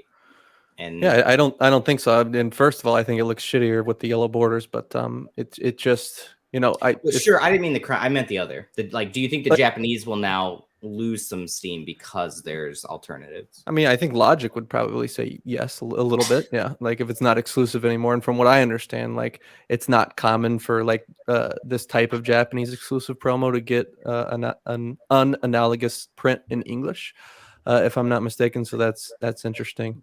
I do like the promo. It's a beautiful promo. I also like the Scarlet and Violet promo. I know there's a shit ton of those that were released in Japan with the video games, but they're beautiful with Pikachu and the 3 new starters. I ordered a few of those myself, not in terms of value like stonking, but I just think they're beautiful promos. Nagaba Pikachu is really an interesting one that I like a lot. Just very unique and just a weird looking drawing. Those are some of my favorites. As an English collector, go ahead. That doesn't really have any sort of iron in the fire, I guess. I really like the Scream promos. Like being an art, somebody that appreciates art and having that like reference to the Scream. I think that's my personal favorite out of the ones I've seen. Yeah, those are beautiful. People recognize, like non-Pokemon fans, like recognize that. Like those are famous paintings. Like if you take those to a convention, I'm sure that people passing by who are just only into sports or kids, like those are recognizable. Very cool releases and awesome. And it's cool to collect in a set. I like those types of promo sets that like there's 5 of them or there is a set of 10. It's easy to complete a master set. They're really cool to display. Yeah, I think those are great promos. Dan's got a couple of them, so I hear. That was just well before 2022, though. Yeah. That was 2018, but still. So basically, none of the 2022 promos stood out. Only the ones before them. Yeah. Nobody can remember what year it is. I don't feel bad now. Thank you, Classics, for joining me and forgetting years in our lives. So there was one question that came up too, and what I was going to say, guys, I think we'll go for maybe like 25 more minutes. If you guys are okay with that. I think that Mason's ready to go home, but hey, Mason's got minutes. 2 hours in him, he said. You're going to stay 25 minutes. That's like the maximum I'm willing to stay. So, all right. There you go. We'll be at 3 hours. And we'll reassess at 25 minutes. We'll we got another reassess. 30 in us. This is how I stay up at 7 till like 6 o'clock with Squeaks. No. If we stay on any, Mason, you stay. If we stay on any longer, Mason's about to be sorting his green screen behind him. I've been sorting cards. I've been sorting. I haven't been just sitting here. So going through a few more questions. PokeGeek Dom, do you guys think the continued move, it seems like, to move worldwide releases to be more similar to Japanese releases, borders, hollow patterns, etc., ultimately is overall good, bad, or it doesn't matter? Mason, this is actually a great question for you because of you calling English cards proxies. So I'm curious what you think. The greatest line I've ever heard about English cards. They're Japanese proxies. They are glorified proxies. They are. So actually, I did a video about this, and then I didn't publish it. But yeah, I mean, a lot of the stuff that they're doing is definitely making it more like accessible for people. Accessibility, I think, is a big thing. And you can tell like how they're changing like energy cards. They're putting things at the top more, and they're using symbols, and it's more obvious what it is without, like, if you're colorblind, you might have difficulty seeing what color an energy is. So they're making it more obvious what something is. You know, getting rid of the set symbols and moving to just a letter system makes it a lot more easier, accessible. The way that they're highlighting the colors on the trainer cards, like, I didn't really realize it before, but like trainer cards, they're orange for supporters, and item cards are blue and stuff like that. It wasn't as obvious before, but now it's like with the new design of the borders and the framing of the card, it's really obvious. So it's a lot easier when a 6-year-old has a handful of cards. They're like, oh, this is a supporter because it's orange. So it's stuff like that that is making the game more accessible and easier to understand, and helping people out. That, I mean, ideally, you could look at a card and, you know, it doesn't matter if it's in French or English or Japanese. You'll be able to tell what card it is and what it does, and basically at least an idea of what you're looking at. So that's a good thing. That's helpful. And as Pokemon has weird rules about like with international cards, you can't use international cards, even something like an energy card from Japan. You can't use it in English unless you're like at Worlds, right? So I think as we get all that buckled down and it gets to be more, you know, universal in type and look, that they're going to start allowing things like that, and you can use international cards and tournament play and stuff like that. And it's all for the betterment of the game, for sure. It makes it more accessible, makes it more universal. Anybody can understand it, and you know, especially for a kid's card game, making things better and easier to identify is a good thing. So I think it's awesome, and I'm happy they're doing it. The last step would be to putting us in sync with Japan on releases. That's the last step, right? So I think that's I don't know if that's what they're heading to, but it would be cool. One can dream. Threw the question up if anybody else has comments on that. Squeaks probably has an idea of. Well, he plays a lot of TCG, so he knows how a lot of people do it. And he's a TCG guy. Yeah, nice Whatever. one. No, I would think that it would actually be pretty bad for Japanese card prices in the US, right? I think there's a lot of incentive, like specifically breakers. I think they would be punished the most. There's a lot of incentive for like getting the new hottest thing, breaking it open, ripping it. Like I felt that with One Piece, right? So like Pokemon, I mainly only collect cards that have been given to me or things that have like a sentimental memory. Just because I run the business around it. Like One Piece, though, I was so gung-ho for a card game around One Piece that I found myself buying Japanese cards just to open it and finally get to experience it before it came out. But like now that I have English stuff, it's like, do I really care about the Japanese as much? Like, do I need to keep buying it and collecting it? Like, and I think people will still collect Japanese cards, promos, all of that.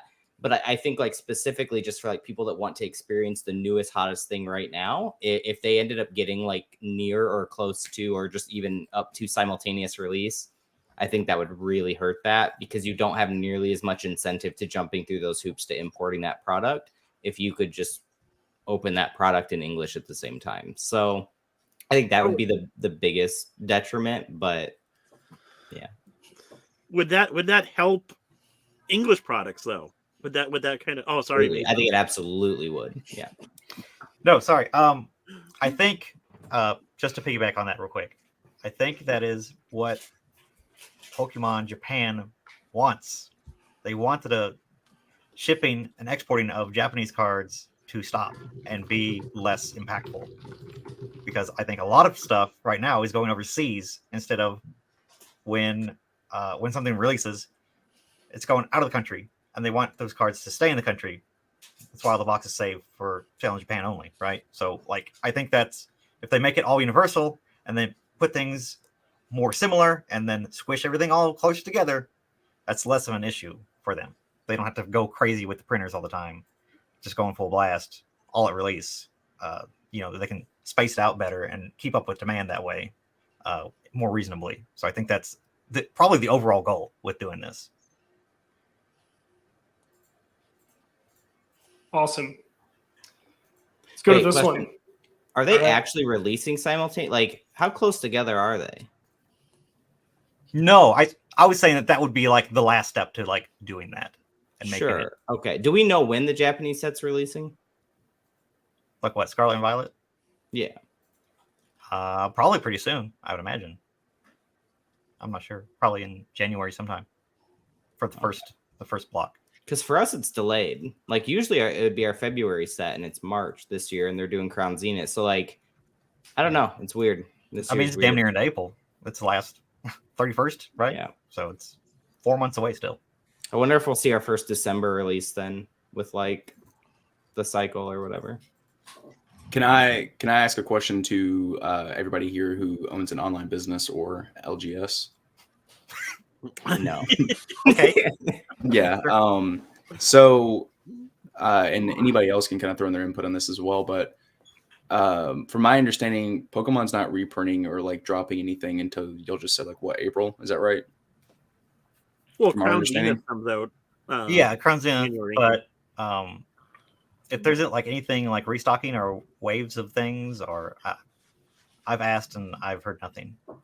Yeah. So with that information, do you think that's going to be like really detrimental to those LGSs or those online businesses specifically who liquidated those Charizard UPCs and didn't break them down because they just needed the cash quick? Like if you don't have incoming product as, supplemental income and you're not able to break down product and you're mainly heavily focusing on singles, I mean, it sounds like it could help from a certain aspect of like you're getting to go through more of your backlog and you're able to kind of capitalize on that because you don't have a ton of outgoing expenses, but at the same time you don't have that revolving product, so it reduces your cash flow. Yeah, I mean, you need to replenish your supply. Like even the lack of booster boxes right now is really hurting. Like I have to pay more for these other weird products that that are not booster boxes that cost more per pack to break them down and just to have packs to sell. So yeah, if you were doing that online and that was like your move was to not do that, not to break down things, just catch it and release it as fast as possible. You'd be hurting right now because there's nothing to do that with that is profitable. So my question with that to people like yourself and anyone else on stream who has their own opinion is like, how do you think that's going to affect the beginning or the first quarter of 2023? Because if sealed product goes up, I mean, not only is that going to affect the people selling the product, but it's also going to affect the people in the secondary market who are collectors and are potentially flippers or sellers. Because, and to add to that is if, I don't know what the reprinting, I don't think any of us do, but if someone decided, I know there's people out there specking on Evolving Skies, buying it at $270 a box or wherever the heck it's at now. But if Pokemon decides to do a fat reprint of, Astro Radiance and, Evolving Skies, all these, sets that are relatively recent or they're just way overpriced, I mean, that's not only going to hurt the people selling the product, but it's going to hurt people who are specking on it as well. So I think we're in for a really interesting first quarter of 2023. Yeah, I mean, Pokemon doesn't care what people are specking on and buying on the secondary market. They're worried about the first stop in that chain because that's where they make their money, right? So I don't think Pokemon cares that Evolving Skies boxes are being sold for $400, other than the fact that they know that they could sell more themselves out to the market. So they don't really care about people with the basements full of this stuff. They don't care. But yeah, booster boxes are already on the rise. I don't know if you guys have looked recently, but yeah, they're all skyrocketing, like jumping very dramatically. And yeah, we have no more available. Every distribution I've talked to has no booster boxes of anything at all. So what's the reasoning? What's the context? Have you got anything out of the sales reps at all? No, I don't know. I think Squeeze was talking about earlier. They probably make more money putting that stuff in other products. So If they can put those booster packs into something like a booster bundle that they probably sell. I mean, I pay more for them per pack, so I'm sure they get paid more per pack for them. So they would probably much rather make that, even if it is, I don't know, what, 40 cents, 50 cents more. Multiply that by 1 million of those boxes. Yeah, free money. Is this normal for the end of a an era or a Sword and Shield? Like, yeah, Squeaks, go ahead. No. Like in terms of the ending of Sun and Moon and Sword. Like, No. So the last set being kind of like almost like, I don't want to say short printed because everyone's gonna go, oh my gosh, Silver Tempest is short printed. But like historically, like set 12 usually does end relatively quickly. I actually kind of thought that wasn't gonna happen because Scarlet and Violet was coming later. And Silver Tempest luckily was just kind of lukewarm, so I don't think it really mattered. But I think it's really interesting on, you know, going back to like the booster box thing versus like collection boxes and stuff like that. Pokemon can't put their booster boxes in a Target. They can't put them in a Walmart. So if you end up with excess product, where can you dump that off at, you know? And so if you're going to like try to decide what are we going to print here, what do we have the availability to print, you want to print generally what's the safest, especially in a time of the most turbulence, which is what we're experiencing right now, right? They're watching their demand change daily. And so you're going to generally want to put your money towards products that you're going to be confident you can move and not get hung on. And so I think that could be part of the contribution to it. I think it is also just that we're starting to see a new era. You generally don't want to have, you know, Evolving Skies drop in February, and now it completely overshadows, you know, all of your retailers that just picked up all this Crown Zenith or all of your Scarlet and Violet that's supposed to be kind of like ushering in your new era. And I think that's kind of why set 12 always has felt like, at least, that it's kind of been cut off earlier, right? We saw the Cosmic Eclipse, and sometimes set 12 was just bad, like back in Call of Legends. You know, everyone likes that set now, but that set, you couldn't sell that for $70 a box back in the day. And so, yeah, that's my thing. But the reason I think this conversation is funny is Mason and I were sitting in Discord the other night, and he was literally going through the distributor, and we were trying to figure out, like, where can you get certain packs from of, like, what products, because you can't find booster boxes right now. Like, it's not a thing. And, you know, Mason, I wanted to ask you, because now I thought you were serious, but now I think you might have been memeing me, and I just like took it as serious. You had said that like distributors said that they were done with Sword and Shield block, like it's done, it's over. Was that a joke, and I just didn't realize it then, or? Have you heard of any reprints? Well, no, but like you sounded like like you had word on the street is it's over, and I took that as like, hey, it's over. So was that a joke? Why would you take my word as law? I don't know what the hell's going on. Changes now. You would know just as well as I do. No, I would not. So I mean, I don't have. I like I said, I've asked, and they're like, there's nothing to buy because Pokemon has nothing to give. It feels weird. Like, yeah. I'll back you. It feels weird because this is like, not only did they delay Scarlet and Violet, and we do have Crown Zenith, and we don't have Crown Zenith just once. We have Crown Zenith across like weeks and months. So maybe they're just really being cautious and don't want to overshadow that. They see that as the last hurrah kind of thing. But I did just really expect with the Scarlet Violet delay that we would have seen some of these products reprinted. I actually didn't anticipate Evolving Skies just because it did get waves, whereas, you know, Astral Radiance, Brilliant Stars, Silver Temp, like they have not had additional waves or like large waves, like reorder type waves. And so I wouldn't be surprised if we saw those. But yeah, at this point, it's kind of like, when would they do it? Yeah, I mean, we are seeing product still at Costco getting dumped and, you know, selling for super, super cheap when distribution has no product to sell. It feels weird. Like, it feels like something extra is going on there. I don't know what to think about it. Yeah, the Facebook groups love their Costco posts. From what I've noticed. Costco. Look what I bought. Basically, like pulling the 18-wheeler up to the back.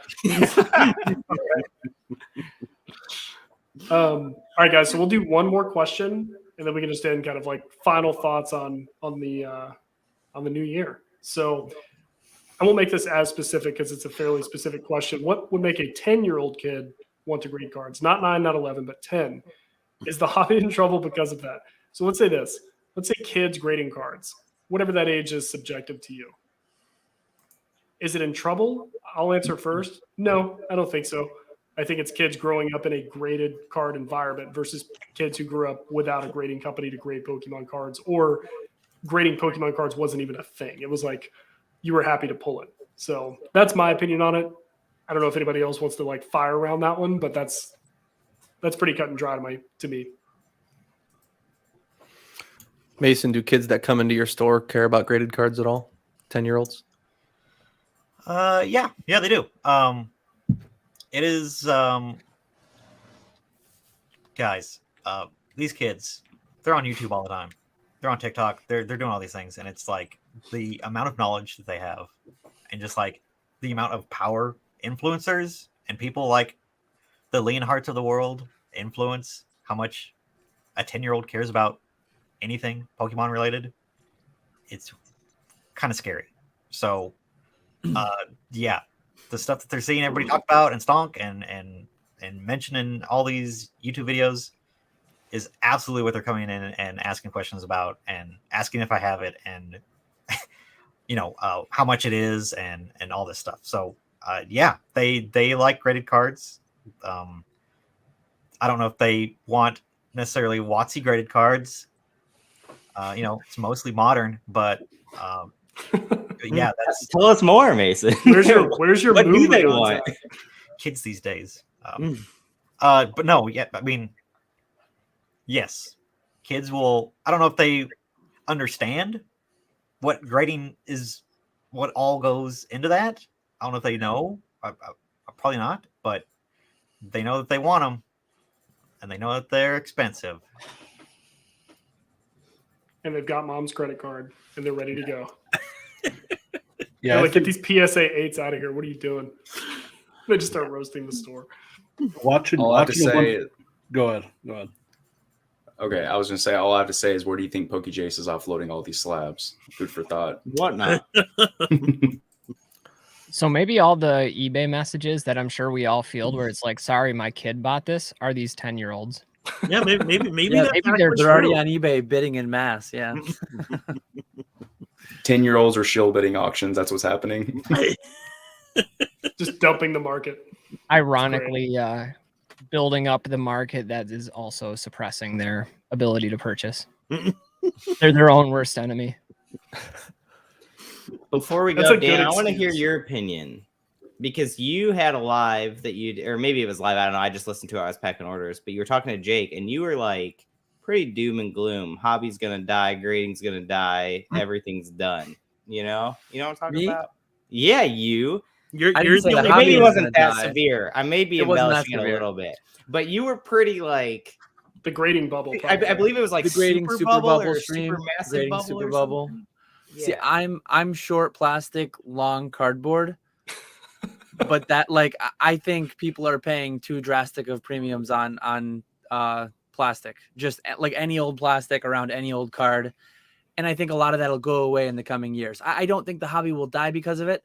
I don't think PSA will cease to exist because of it. I just think a lot of people are spending a lot more money than they should be and eventually ultimately will be when the super bubble just pops. James has made a lot of videos, ZNG Emporium, like, who is the buyer of this? Why are people buying this? Why is the floor so high? And right now it's just because like people see the plastic and they just value it too much. And if you're doing that as a consumer and you have the money and you're not doing it to stunk out on future value, that's all fine. But yeah, I just think we'll get to a place like sports where we have $1 bins, $5 bins at shows because, I mean, shout out Pokemetrics. They put out a lot of good data. Pichu fan just did his earlier today. He just did like the first 25 years of Pokemon or first 20 years of Pokemon. They graded 1 million cards, 1.5 million cards. In 2021, they graded 2 point something, and then it was 3 point something in 2022. So I think they're going to just overshoot the amount of cards that need to be encapsulated. And yeah, a lot of them are just going to go down a ton. So I want to ask you then, follow up. Are these guys publicly traded and should we short them? Yeah. Hey, we're starting to think ahead now. Hey. I'm just loving that it was within arm's reach. That was such a Dan move. I always if you joke, don't Dan. have a bottle of plastics within arm's reach at all times, you're in the danger zone, okay? I always joke that Dan has like the Mary Poppins purse of like, if we bring up any card, he's like, yeah, this. Like he's just constantly, it's all around. I don't have any of that within arm's reach though. A lot of stuff, not that. Well, you are in the red danger zone right now. So what's you're saying is actually true. Makes perfect sense. Well, cool guys. So that was the last question I think we'll do that we've got time for. So we've got like 5 minutes roughly. I just want to fire around really quickly. 2023, are we really just keeping the trajectory, all the strategies the same going into this year, just scaling up? Are we doing anything different? And if so, what is that? And we're going to start with Mertz.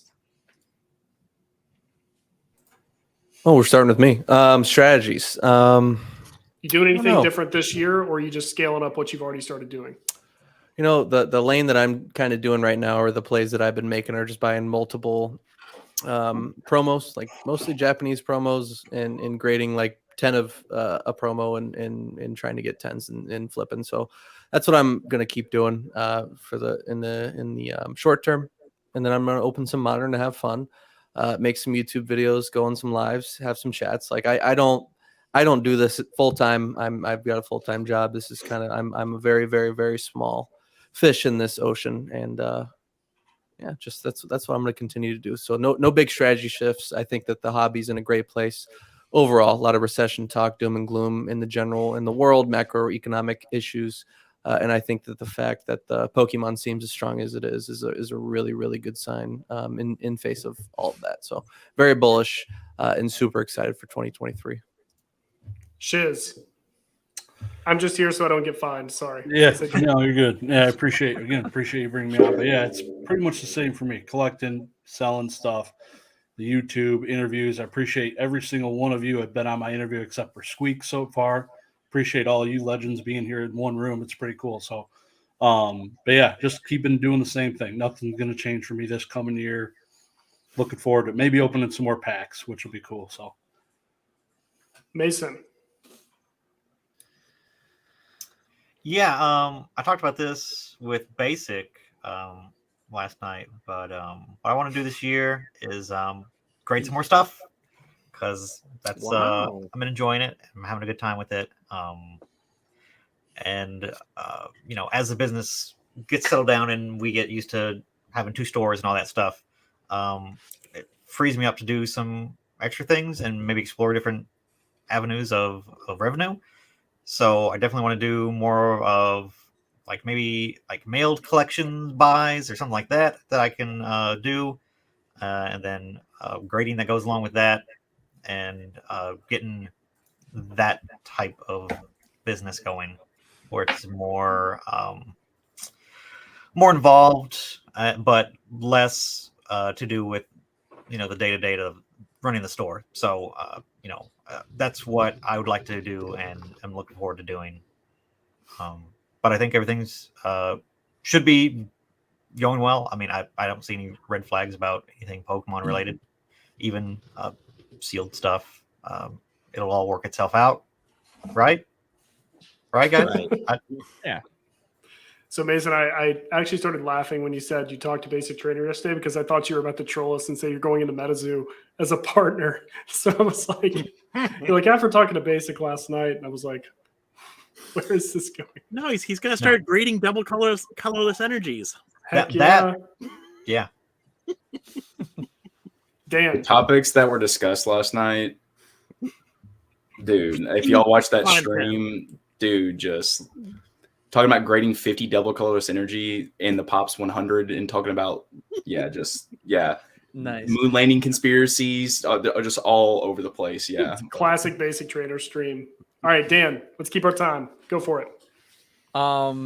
Yeah, I'm planning on just doing more of the same. 2022 was my first year full time. I just plan on trying to refine everything, do it all bigger, better, more efficient, because 2022 went well.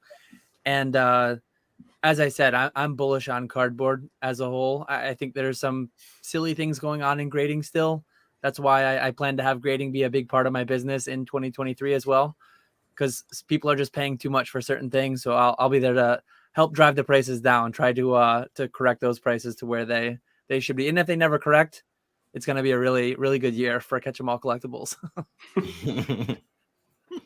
Nick. I'm the same as Dan. I felt like I did good this year, 2022, in terms of like the business, how all that went. But for next year, I want to. I've never been someone to have like a rigid schedule of stuff that I want to get done every day. And next year, that's one of my goals. Want to do eBay listings every day, auctions every day, Instagram posts every day, YouTube videos once a week. Going to be getting back into YouTube, so definitely more so setting up like a schedule of stuff that I have to get done every day. Hopefully, it can last the whole year. Day one went successfully well, so only 364 days to go. Productive day. DNA. My goal is to I just picked up some DBS Dragon Ball Heroes. I just kind of want to grade a little bit of every TCG and really branch out. That's my ultimate goal. So just I have a number in my head of amount of cards that I would like to grade, and I want to branch out and learn a lot more about other TCGs, mainly Yu-Gi-Oh! And Weiss at the moment. But I'm definitely kind of experimenting and trying different weird grading, scenarios in different companies, and BGS, CGC have submissions out to, all different companies right now, just experimenting with a lot of stuff to see how it goes. So bullish on 2023. Squeaks. I'm going to do whatever Dan does, but not as well. That's my plan. I'm just going to pull up his YouTube, and that's my daily schedule. What are we doing today, Dan? Start making some YouTube videos again. Come on. We all want it. No. Everyone wants Actually, it. you know what? My goal for this year is more stability. So I just my year had a lot of change last year, which obviously anytime you have a lot of change is going to make doing your day-to-day process much more difficult. So just having stability throughout the year, kind of getting back to doing the things daily that I would usually do. And part of that may be incorporating content back into it. So The chat seems to want it. Most requested person next to Nick. Classics. Yeah, so I think it was DNA that said branch out a bit. I think that's one of my goals. I'm very one-dimensional in my collecting, and although I might not venture too far into other TCGs, I'd at least like to be more knowledgeable within some of the modern areas of Pokemon as well as the Japanese market. So I want to branch out a little bit, at least from a knowledge base, maybe a little bit from a collecting base. The last few years, I haven't been as aggressive in buying collections as I have been in the past, just because prices have been kind of crazy. I feel like that's turning around a bit now, so I'm going to be looking at replenishing some of the inventory and hopefully getting back to grading more things for my personal collection, but then again, flipping some of those extras to help self-fund that process, which is something I know we all do to some degree. Awesome. Mine is actually kind of a funny answer. Mine is buy more Pokemon, because realistically, especially this latter half of the year, I've been all in on Dragon Ball Super, and that's where not all the capital's gone, but the majority of it. And I feel like I've got a fairly decent, well-oiled machine with that now. So being able to get back into buying not just vintage, some modern stuff, and actually looking past 2004 would be probably the thing I'll do a little bit different this year, because pretty much everything else I bought was vintage promos and stuff like that. So similar to I think what other people have said, it's just expanding into the things that I want to buy and collect and sell and things like that. So yeah, getting a little bit more back into Pokemon. That's what I want to be able to jump back into a little bit more. So other than that, guys, we have gone 3 hours and 5 minutes. Thank you guys, seriously, everybody on this panel, so much for coming in here. I know this was just a random get together, but I appreciate you guys coming on. It was an awesome year last year, and I'm excited to see what each and every one of you guys do in 2023. So I saw a couple of people ask about people's YouTube channels and stuff. I'll have all your guys' stuff in the description tomorrow, but so anybody who's watching, come check back or search these guys out. They're all over the place. So other than that, I hope everybody has a fantastic night. Here's to 2023, and thank you guys all for being here. I appreciate it. Thanks, man. Thanks for having us. Invite. Happy New Year. Have a good night.